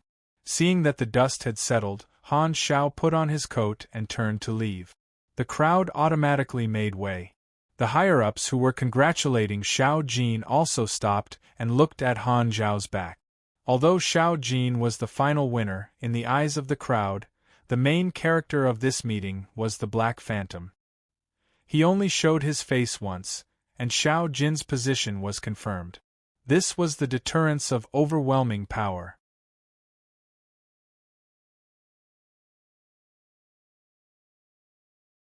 Chapter 213. The situation in Overmera had changed. Xiao Jin had become the head, and all the factions had sent their congratulations. All the important decision-making power had been transferred from the home faction to the Xiao faction. At night, Xiao Jin invited Han Xiao to his mansion. All the higher-ups of the Xiao faction had gathered together, including Xiao Hai and the other children. When they saw Han Xiao, they all bowed and called him adoptive father. No matter what the younger generation of the Xiao family thought, they could only maintain a respectful appearance on the surface. The housekeeper led Han Xiao to the study and closed the door. Only Xiao Jin and Han Xiao were left in the study. Xiao Jin had gotten his wish to become the head. Although he was still expressionless, one could see that he was in high spirits from his spirit. He didn't forget that this was a benefit that Han Xiao had brought him. Because Han Xiao had told him that he would leave tomorrow, Xiao Jin didn't rush to deal with the affairs on his first day as the head. Instead, he invited Han Xiao to express his gratitude. "I am very grateful for your help." Xiao Jin's tone was sincere. Han Xiao didn't sit down. He stood in front of the bookcase and casually played with the small objects in the bookcase. He said casually, "If you have something to say, say it." Xiao Jin took out a bottle of wine and poured it into 2 cups. He stood up and walked to Han Zhao's side and handed him a cup. "Our deal remains unchanged. If you have any use for me, I will provide you with help." Xiao Jin revealed a smile and spoke with more confidence. The amber wine was fragrant, and the smell of the wine was soft and not pungent. The quality was very high. This was Xiao Jin's collection. He would only open it when he was facing important guests. It had been stored for many years, and it was only today that he could use it. Han Xiao took the cup but didn't drink it. He only shook the cup and said lightly, "I thought about it carefully these days and found an interesting explanation.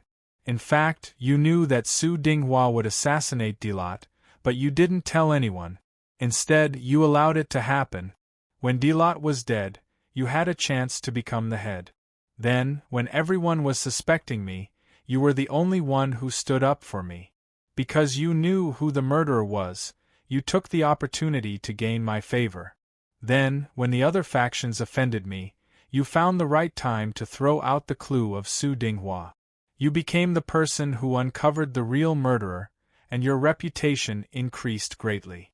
At the same time, you connected with me.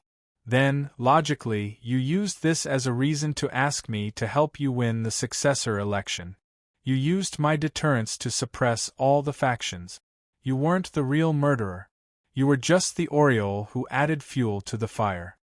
Han Xiao turned his head with a meaningful look in his eyes. What do you think of this explanation? Xiao Jin laughed and shook his head. He took a sip of wine and said, "Interesting idea, but it's not like that." "But I think it's like that." Han Xiao smiled faintly. Xiao Jin's expression changed slightly.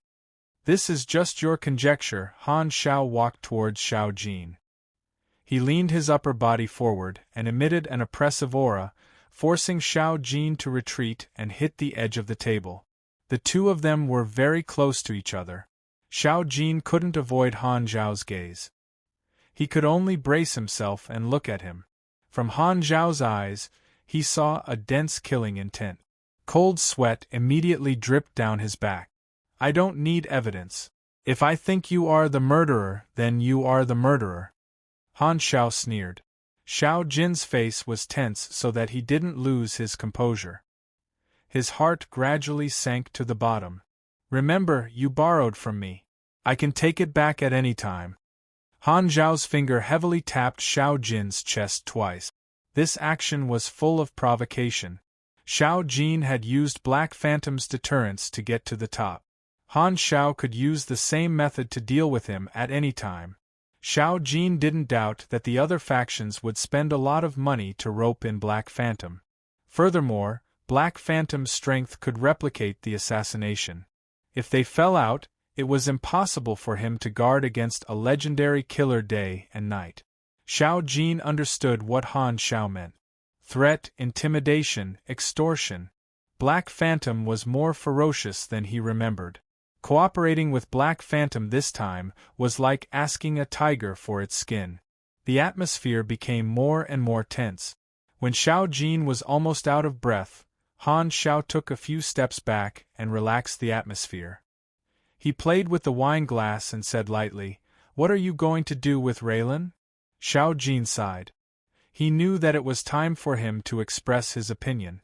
"I will make them pay. I will hunt down their intelligence personnel, attack the forces they support, and destroy their stronghold in the wilderness." Originally, Xiao Jin had just gotten to the top, so it was not suitable for him to start a large-scale war. His original intention was to use half a year to stabilize the internal situation. However, Han Zhao's pressure made him understand that he had no choice but to follow Han Zhao's wishes and take revenge on Raylan immediately. The damage to Overmera was no longer within the scope of his consideration. No matter how much his heart ached, he had to follow Han Zhao's wishes. "Very good." Han Xiao chuckled, turned around and left, saying, "I hope you have a good time in your position as the head of the family." The wine glass was placed on the table.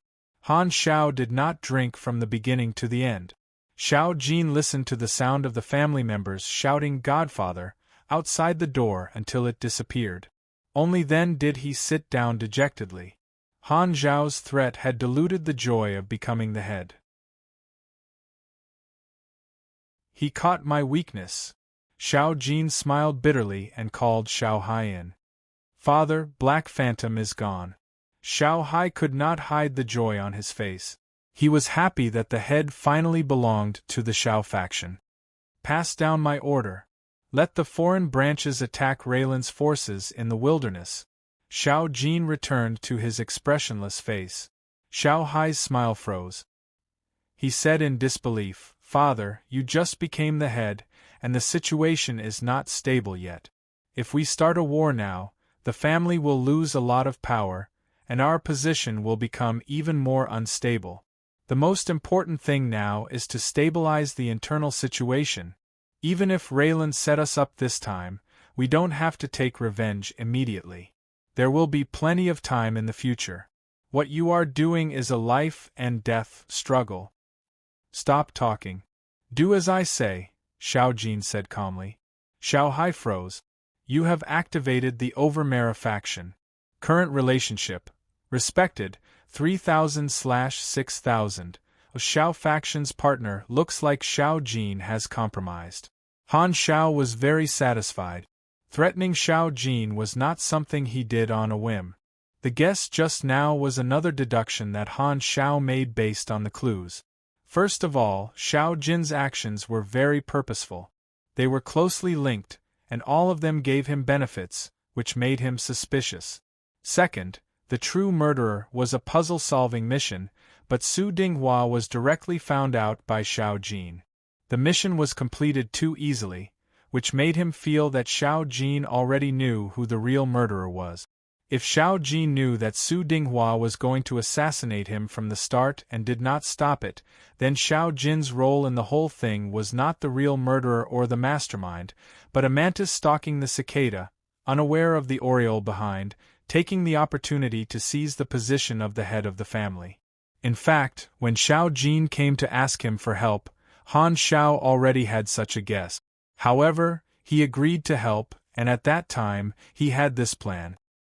He also pretended to be confused and allowed Xiao Jin to use him to get the position. However, at the same time, Xiao Jin's position came from him, and he became dependent on him. Therefore, Han Xiao threatened Xiao Jin in turn. As long as Xiao Jin did not want to give up the position of the head of the family, then Xiao Jin would listen to him, almost becoming a puppet. According to Xiao Jin's performance, he was an ambitious person who knew how to judge the situation. The probability of him compromising was more than 80%, and he was not willing to give up the position of the head of the family that he had worked so hard to get. Raylan was the real murderer who framed him, so Han Xiao could not let them get away with it. Therefore, he ordered Overmera to fight them head-on without caring about the consequences. Raylan's people would never have thought that Overmera's counterattack would be so fierce, completely deviating from their original intention, and became inviting trouble for themselves. This way, it was equivalent to Han Xiao taking revenge on Raylan without shedding a drop of blood, and he did not even have to do anything himself. Facing a large force, it was more convenient for him to use his own force to deal with it. During the entire incident in Overmera, Han Xiao watched from the sidelines as if he was an outsider. He only showed his fangs at the last moment. The mantis stalks the cicada, unaware of the aureole behind. When the snipe and the clam fight, the fisherman benefits. Of course, it was also possible that his guess was wrong. Xiao Jin was actually not an insider who took advantage of the situation to act. However, this was not important at all. Just like what Han Xiao had said, I don't need evidence. If I think you are the culprit, then you are the culprit. Groundless. Xiao Jin had no other choice. He did not dare to admit it, so he could only bear with it. Mission complete. Han Xiao called out the interface. Please select the identity of the real culprit. Su Dinghua, Raylan. Han Xiao described. The target of the mission was the mastermind who framed him, and the result was naturally Raylan. True culprit has been completed. Checking target met. Mission complete. You have received a chance to randomly choose a skill or a talent. Please select a talent or a skill. Han Xiao pondered. He felt that it would be better to choose a talent. He might have a chance to randomly choose a rare talent or even a molding talent. Talent. Randomizing. Randomization complete. Please select one from the following 3 talents. Duplicate chant. There is a 2% to 8% chance of double casting in one chant. Triggering chants depends on LUK. Call of the Wild. Initial affinity with beast-type monsters increases. There is a chance to communicate with beast-type monsters. Siche increases the chances.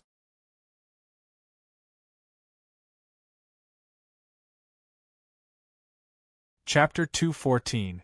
Out of the 3 random talents, the most practical one was probably frost resistance. However, in terms of usage, Han Xiao felt that Call of the Wild had a wider range of uses. Beast-type monsters were a very large branch of monsters.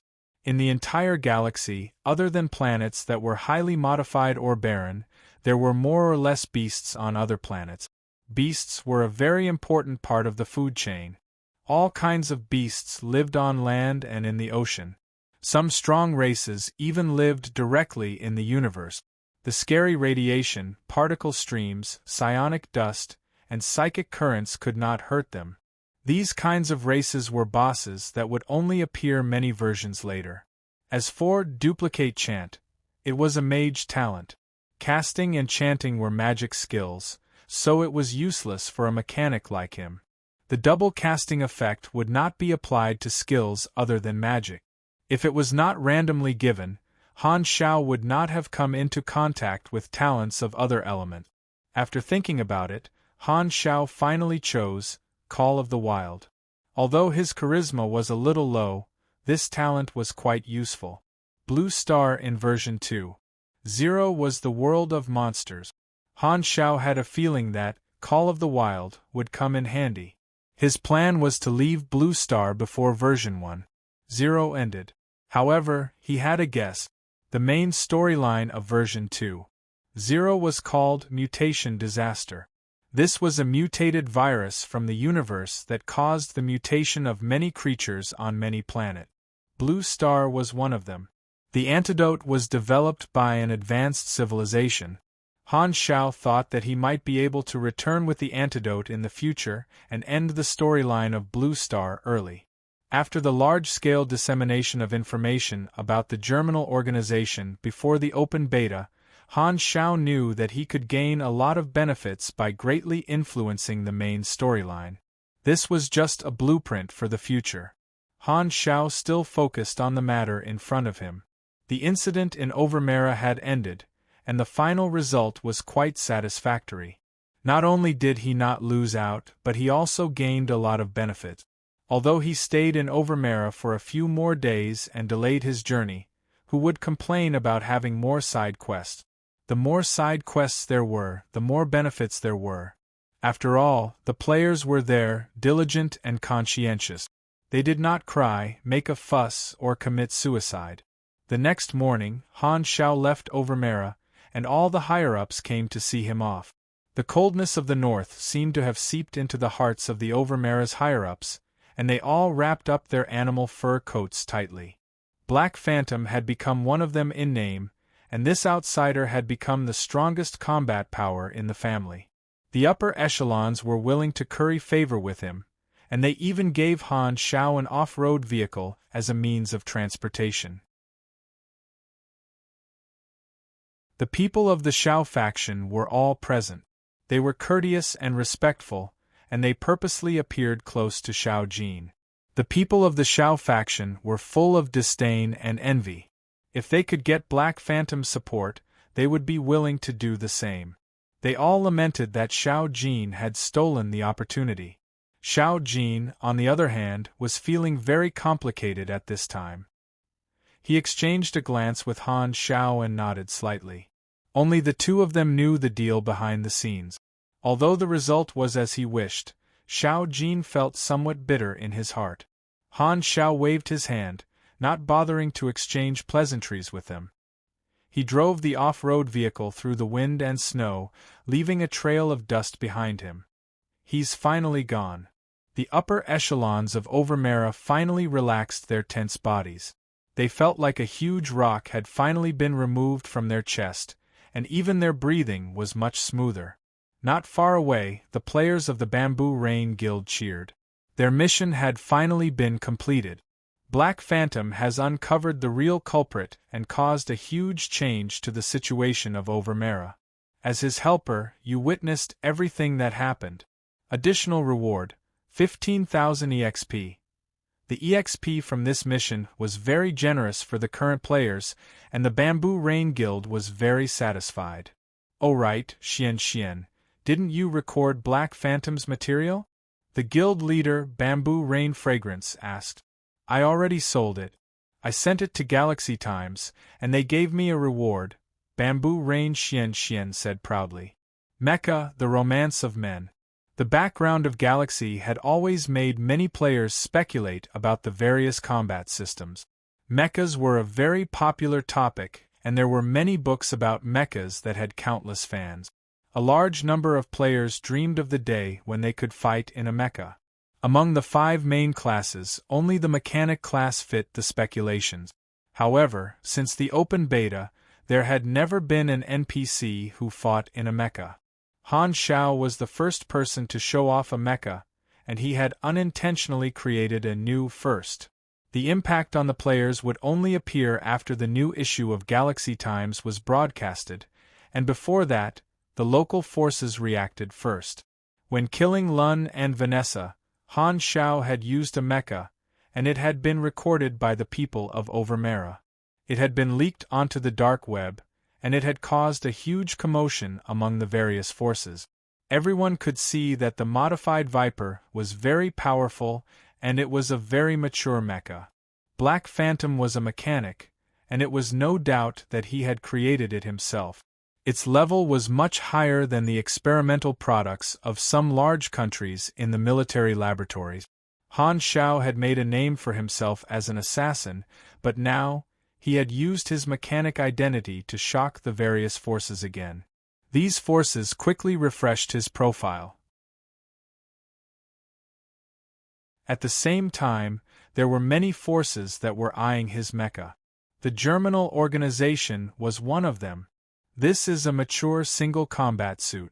If we can control it, the strength of our soldiers will increase tremendously, and we will have a much higher chance of winning this war. In the headquarters of Andrea, the leader and Cyberlos were watching the short battle video on the big screen.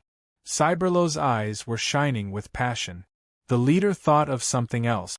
The person who used our name to do things in the Lewis Research Institution incident was Black Phantom, and it was this mecha. Black Phantom also interfered in the evacuation battle in the southern continent. He sees us as an enemy, not to be messed with. The leader frowned. His mecha is very important to us. Unfortunately, we don't have enough combat power in other continents. Plus, his whereabouts are unpredictable, and he is very difficult to deal with.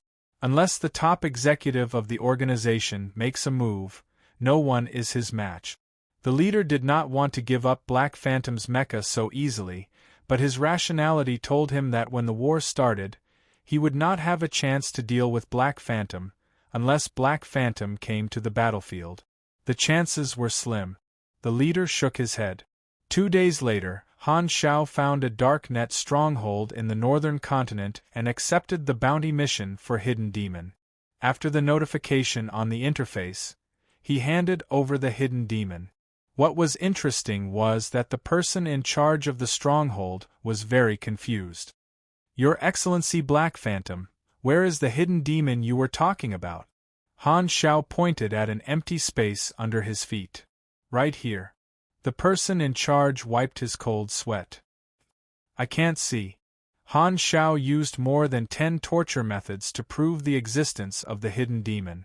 After the hidden demon was accepted, the bounty mission was completed. 200,000 EXP and 150,000 aquamarine dollars. He earned a lot of money from using the hidden demon. Although Han Xiao had a lot of assets, he would not miss any opportunity to earn money. Even the smallest mosquito was still meat. The highest level player on the level leaderboard had reached level 20 and was stuck on the advancement mission. At this time, Han Xiao also came to the last novice village in the northern continent and made it in time for the last wave of EXP. In this place, Han Xiao realized that he was even more popular, especially the male players. They surrounded him like a sea of women. "What's the name of your mecha? Are you selling the mecha?" This was the most common question. Han Xiao glanced at the forum and saw that the Galaxy Times had released a video of him wearing the mecha. This issue of Galaxy Times was rather dull, but this video became the highlight. The originally sparse comments exploded like a geyser, covering the entire screen. It perfectly explained what it meant to be a sea of people. No wonder the players are so excited. Han Xiao could understand. If he was still a newbie, he would also be envious of the mecha. The most direct effect was that the players' passion for the mechanic class had increased again. More people came to this novice village to change their class, which increased his sales. The official platform would release all kinds of statistics after the open beta. Han Xiao was looking forward to seeing the ratio of players of the 5 main classes. In his previous life, the ratio of mechanic class players was in the single digit. Under the influence of this butterfly, the number of players this time would be at least double. The more mechanic class players there were, the brighter Han Xiao's future prospects would be. Beep beep. His phone suddenly rang. Han Xiao looked at his phone. It was a message from Hao Tian. He had completed the mission. He was the first player to complete the new era, Origin Split mission. Not bad, as expected of a god-level player. Han Xiao's eyes sparkled. He had not left the northern continent, but Hao Tian had completed the mission. One had to know that those guys in the western continent who had accepted the mission long ago had not completed it yet.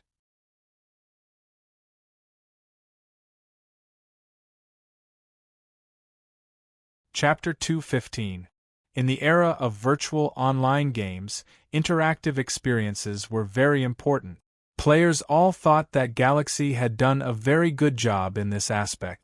Communication with NPCs was very free, and players could write messages and emails as they wished. Players could use this method to communicate with NPCs remotely. In the current era, the popular games all had certain elements of reality. They had the function of virtual social networking. The old game Tyrannical was very good at this aspect.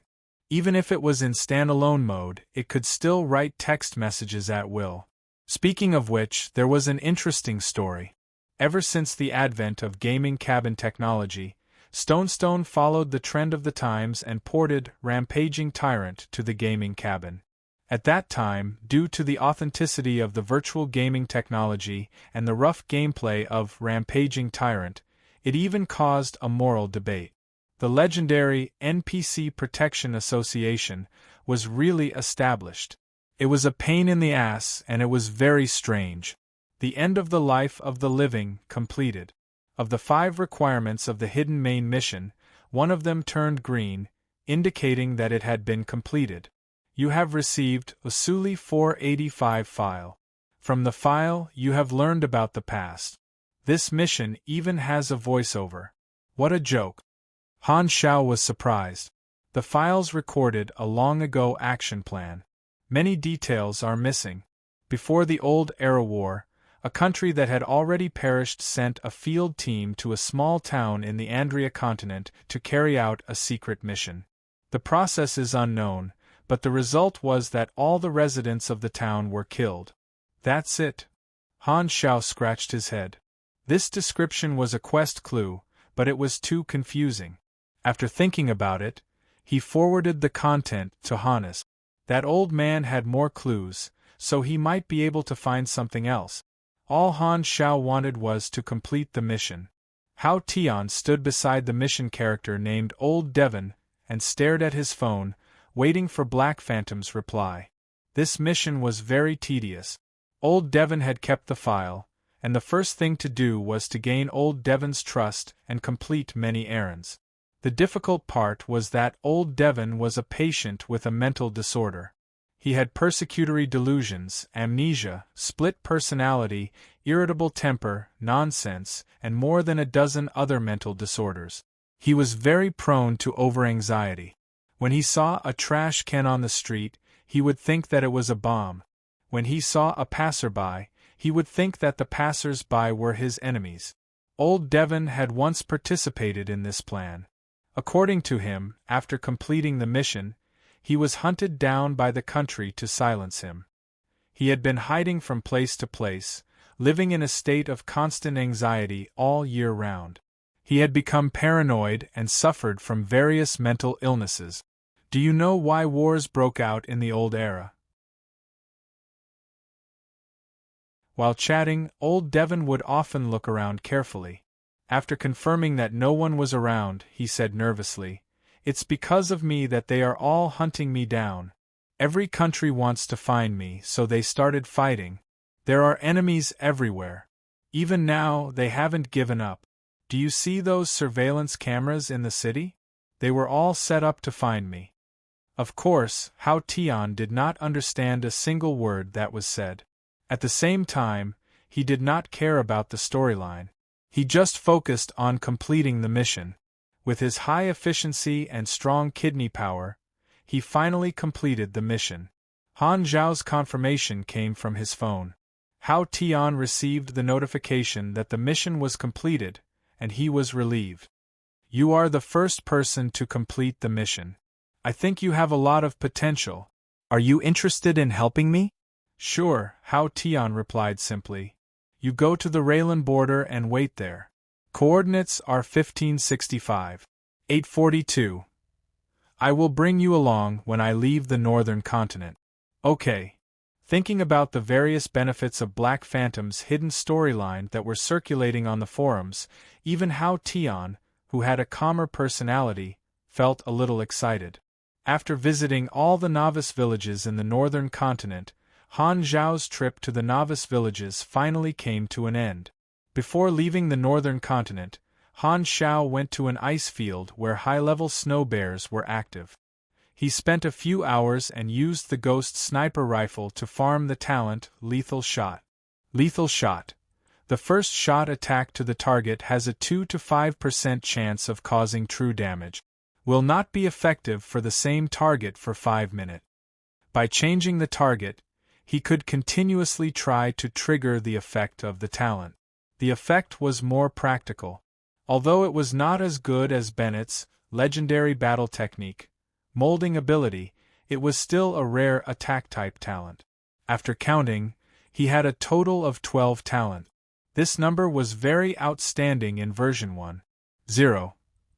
If it was a LV55 player, it would be more than half of Han Zhao's talent. Han Zhao also tried the newly acquired talent, Call of the Wild. The LV50 plus snow bears were not affected at all. They were as fierce as they could be. He changed to a lower-level target and found that a bear cub was very close to him. It was white, chubby, and furry.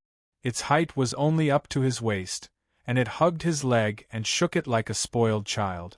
This talent is still a bit useful. The bear cub is only LV20.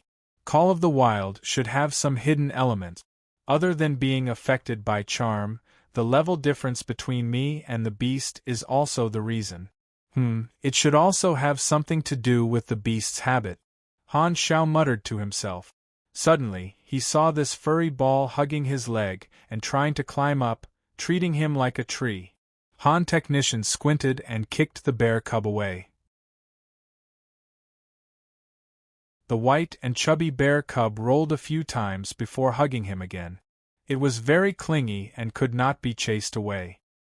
His furry buttocks shook, and his appearance was stupid.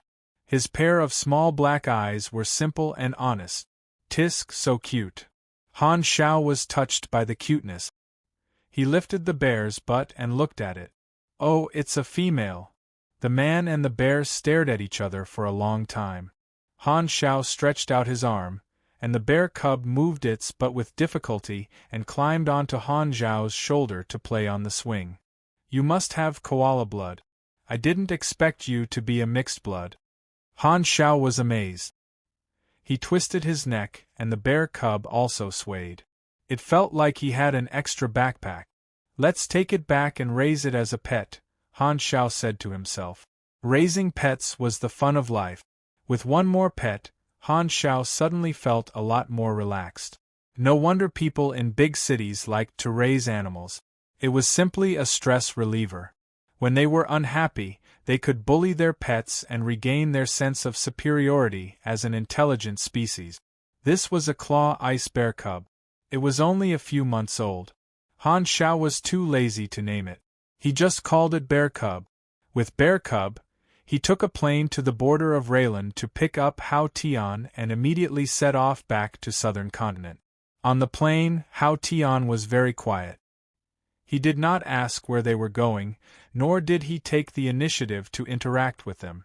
Han Zhao saw that he had nothing to do, so he gave him the task of taking care of Bear Cub.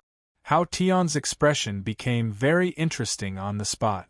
He simply showed all the chaos in his heart on his face. Because every detail in Galaxy was very real, especially the appearance and smell of feces and urine, it only took half a day to fly from northern continent to southern continent. Han Shao received a call from Hannes on the way, saying that old Devon's file had added to their clues. This was a key clue, and Han Shao knew that it would affect the hidden main plot of the next round. The gains in the northern continent were no less than those in the western continent. His experience and assets had increased greatly, almost doubled. Every time Han Shao saw the accumulated experience on the panel and the total assets in his dark net account, he felt full of happiness. It was like a washing machine turning over mountains and seas in his heart.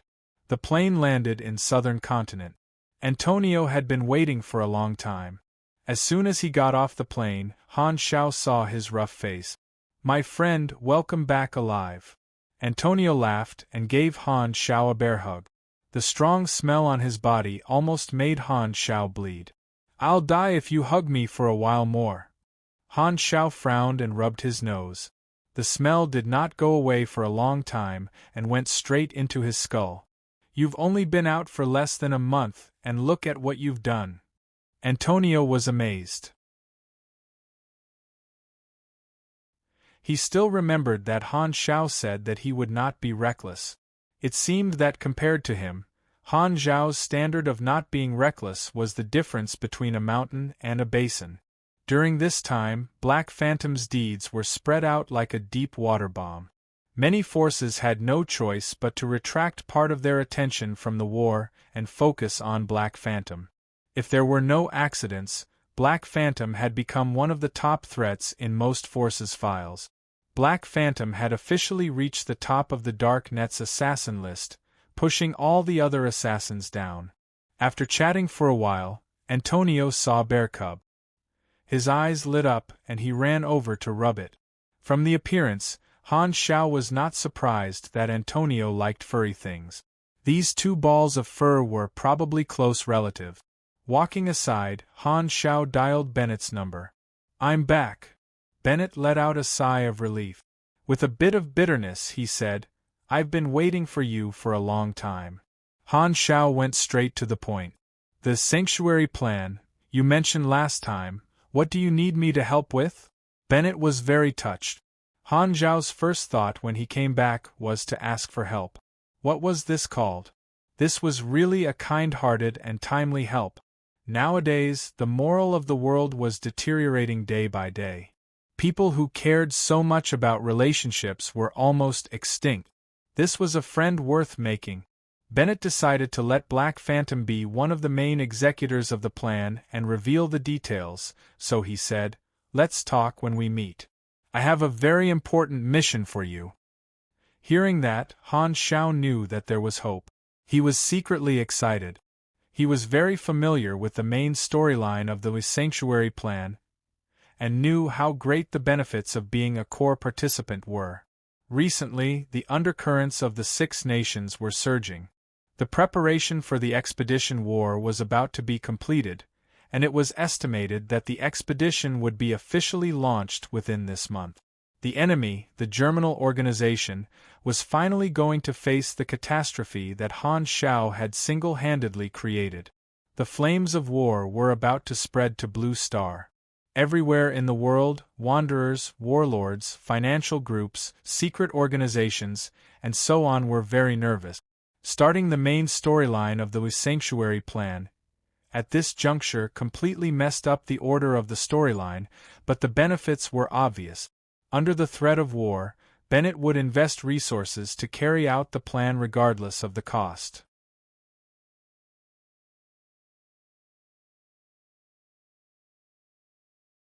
Chapter 216. Bennett's invitation represented his trust. The location of the gathering this time was the first fallout shelter that the Dark Net was building. The chosen location was the ruins of a city called Abandoned City of Rhoda. It was once the financial center of a destroyed country in the southern continent. It was located in a flat wasteland in the inland of the southern continent. Han Xiao sat in the special helicopter sent by Bennett. When he looked down at the city from the sky, the construction scene of the fallout shelter jumped into his eyes. The first thing he saw was a huge wall barrier that was being built. It was dozens of meters tall, and there were workers welding steel bars on the scaffolding in the unfinished area. The concrete of the wall was mixed with other materials. It had a metallic luster and was very defensive. With Han Zhao's professional eyes, he could see that the small rocket launchers would at most leave a burn mark on the wall. The wall was completely built according to the standards of a fortress, and the cost was extremely high. A huge dark net logo was painted on the wall with red paint, as well as the new name of the city. Bennett's Fallout Shelter No. 1. The helicopter flew over the wall and saw all kinds of construction machines in the city rumbling in operation, cleaning the roads and abandoned buildings. Countless workers in gray overalls were busy like ants, laying the foundations for new buildings and planning the layout of the city. Piles of building materials were piled up in the open. There were steel bars, bricks, wood, and all kinds of industrial building materials. It was like a super large construction site. The Fallout Shelter actually uses its own name. Han Xiao patted Bennett's shoulder and sighed. I didn't expect you to be an old B***starred. Bennett slapped the hand on his shoulder away and turned his head. Let's go. Follow me to the meeting of the upper management. Han Xiao was surprised. What does the meeting have to do with me? Bennett shook his head and laughed. You're also one of the upper management. Han Xiao blinked. Bennett covered his mouth and coughed. I can guarantee that you'll become a member of the upper management. You won't disappoint me, right? The Dark Net had recently restructured the upper management. The top management was the group of founders, and Bennett was one of them. Below them were the various upper management members. What are you saying? Han Xiao said with a serious expression. When have I not disappointed you? Bennett did not know whether to laugh or cry as he led the way. Han Xiao also saw the construction of the shelter up close. I have invested a lot of resources, and the progress is pretty good. I expect to be able to build the prototype within a year. The layout of the shelter is divided into a few aspects: living measures, defense measures, and resource measures. There must be enough infrastructure to meet the basic needs of the residents, and we also need to plant livestock for our own production and use to form an internal ecological system. Even if a war breaks out in the outside world, the shelter will be able to sustain itself. The final defense measure is naturally to fend off all kinds of enemies. Boom! In front of them, there was an abandoned building that was being demolished. The collapse raised a cloud of dust. Han Xiao brushed away the dust on his face and clicked his tongue. Just this shelter alone cost you a fortune. The resources of the 6 nations can only support the construction of 2 or 3 shelters, Bennett said with his hands behind his back. My plan is to build at least 3 to 5 shelters in each continent. That's a sky-high price. If we can preserve the spark of our civilization, this wealth is not worth mentioning. Han Xiao exclaimed, Wow, I think I see holy light coming out of the back of your head. Bennett's mouth twitched. Along the way to the brand-new fortress, the upper echelons of the Dark Net were all gathered in the conference hall. As soon as Bennett and Han Xiao entered, about a dozen people stood up and bowed slightly to show respect, nodding at him. Black Phantom had shown his strength, and he was now one of the top forces in the Dark Net. With Bennett's guarantee, the upper management here all acknowledged Han Zhao's position as equal. The upper management reported the construction progress of Shelter 1 by 1. After Bennett finished, he said, Shelter 1 has been proven to be feasible. The news has been released, and many wanderers have come here, hoping to be protected. With residents joining, the construction speed can be increased, and they will be provided with work opportunities. Personally participating in the construction of the shelter will help to build a cohesive force. In the next few months, as the news of the shelter spreads further, more wanderers will come. The construction of the shelter should be done sooner rather than later. I've decided to start the construction of Shelter 2 and 3 immediately." The upper management looked at each other, and someone asked hesitantly, "Mr. Bennett, isn't this too rushed? Why don't we wait for Shelter 1 to be completed? Because we don't have much time. We have to speed up. There must be a person in charge of each shelter." "Who will be in charge of Shelter 2? "Senna will be in charge of Shelter 2, Bennett said. Senna was the current chief director of the Darknet, and she was unanimously elected as the spokesperson by a group of old directors. Of course, no one objected to this decision. "Black Phantom will be in charge of Shelter 3. Han Shao raised his eyebrows. He did not expect Bennett to trust him so much and directly let him be in charge of an entire shelter. The scope of power was very large. The upper management was in an uproar. Black Phantom had just been promoted to the upper management, but he was already in charge of such an important matter. His qualifications were not good enough. Many of the directors wanted to refute, but Bennett had seen through their thoughts long ago. One sentence from him made them speechless. Shelters need extremely strong combat power to be in charge. If you are confident that your subordinates are stronger than Black Phantom, then stand up and object. Stronger than Black Phantom? The directors smiled bitterly. In the entire Darknet, other than Bennett and 2 other retired old men, no one could beat this new Black Phantom. Since no one objected, Bennett announced the end of the meeting. At the same time, he pulled Han Shao to a private meeting room and exchanged a few words. Then, Bennett made a prompt decision to stop arguing with Han Shao about whether he should be paid for being the person in charge. He pulled the topic back on track, and under Han Zhao's disdainful gaze, he showed the detailed plan of Shelter 3 without blushing. The construction team of Shelter 3 has basically been formed, and the location will be Grey Metal Ruins. Han Shao felt that the name sounded familiar. He suddenly remembered that his secret base was in Grey Metal Ruins. What a coincidence! Bennett explained the general direction. Han Zhao's mission was to be in charge of the site and supervise the construction team. If there were any threats nearby, he had full authority to deal with them. There was only one requirement, and that was to build the shelter well. After listening to a long and boring introduction, Han Shao was so bored that he almost dozed off. Then, a notification appeared on the interface, and he woke up with a start. "You have activated a new faction, Darknet Organization. Affiliation: O Blood Pact Society detected. Relationship: Respected, 4450/6000, a number 1 Assassin Leaderboard, Darknet Organization. Initial relationship: Friendly, 2225/3000. Upper Management: Joining the upper management of the Darknet was because of his personal relationship with Bennett. If a player wanted to have a high voice in the Darknet organization, they would have to at least be respected. If they wanted to become an upper management, they would have to at least be revered. You have triggered the grade A main mission, Shelter Plan, Shelter 3. Seeing the mission requirement, Han Shao smiled. Just as he had guessed, becoming the person in charge of Shelter 3 was a construction mission. The type of mission was also a series of missions. It was divided into dozens of requirements, and the construction blueprint was divided into many parts. Every time a part of the construction was completed, it would be considered as completing one of the requirements.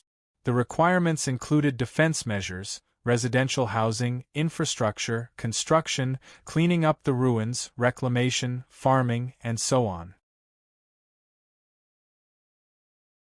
It was equivalent to transforming a city. The mission notification said that if there were any unexpected situations, he would have to be responsible for dealing with them, and his rating would be increased or decreased accordingly. The more requirements he completed, the higher his rating would be, and the final reward would be based on his rating. The players did this main mission through the normal way, but the situation was completely different. The players had to receive different missions from the bottom level or middle level characters, and they had to participate in the construction of the main mission through different side missions. What Han Xiao received was the overall mission that combined all the side missions into one. This was the benefit of being a core participant. It was extremely convenient to be in charge of the overall situation, and he knew what he had to do clearly. His rewards were also incomparable to the other players. The scattered missions that the players did would all be included in his supervision of the construction of the shelter, indirectly completing his requirements. As mentioned before, even if it was the same mission, it would vary from person to person. Han Xiao received this mission with many benefits through his special connections on the dark net. But there are some problems.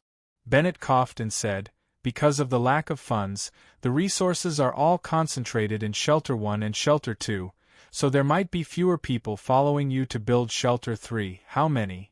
Han Xiao suddenly had a bad feeling. There were tens of thousands of workers in Shelter 1, so it should not be too few. About 1,000. Han Xiao narrowed his eyes and had "Are you kidding me?" look on his face. Bennett was embarrassed. The main problem is that the liquidity is not in place. You only have this amount of people in the first month. We will hire more people to help you later. Han Xiao picked up Cub Bear, who was sleeping on his lap, and threw it at Bennett. Cub Bear fell onto the sofa with its 4 legs in the air. It opened its eyes in a daze. Hit him. Han Xiao pointed. Bear Cub blinked in confusion, and stared at his finger for a long time before understanding. It turned around and sat down, slapping Bennett on the left side of his face. Bennett smiled bitterly, rubbed Bear Cub's furry butt, and pushed it aside. I know it's difficult, but I can only trouble you. No one else has this ability. Han Xiao pondered for a while, rolled his eyes, and nodded. Don't worry, in a month, I will be able to build a prototype similar to your shelter. Bennett had very low requirements for Shelter 3. As long as it could stabilize and complete the cleaning of the ruins within a month, it would be enough. He felt that Han Xiao was just talking nonsense, so he did not take it to heart. Right, I have one more request, Han Xiao said. What? Han Xiao laughed. Shelter 3 needs to use my name. You're tuning in to the Phoenix Knights YouTube channel. Don't forget to subscribe and join us on this journey to catch the most captivating stories.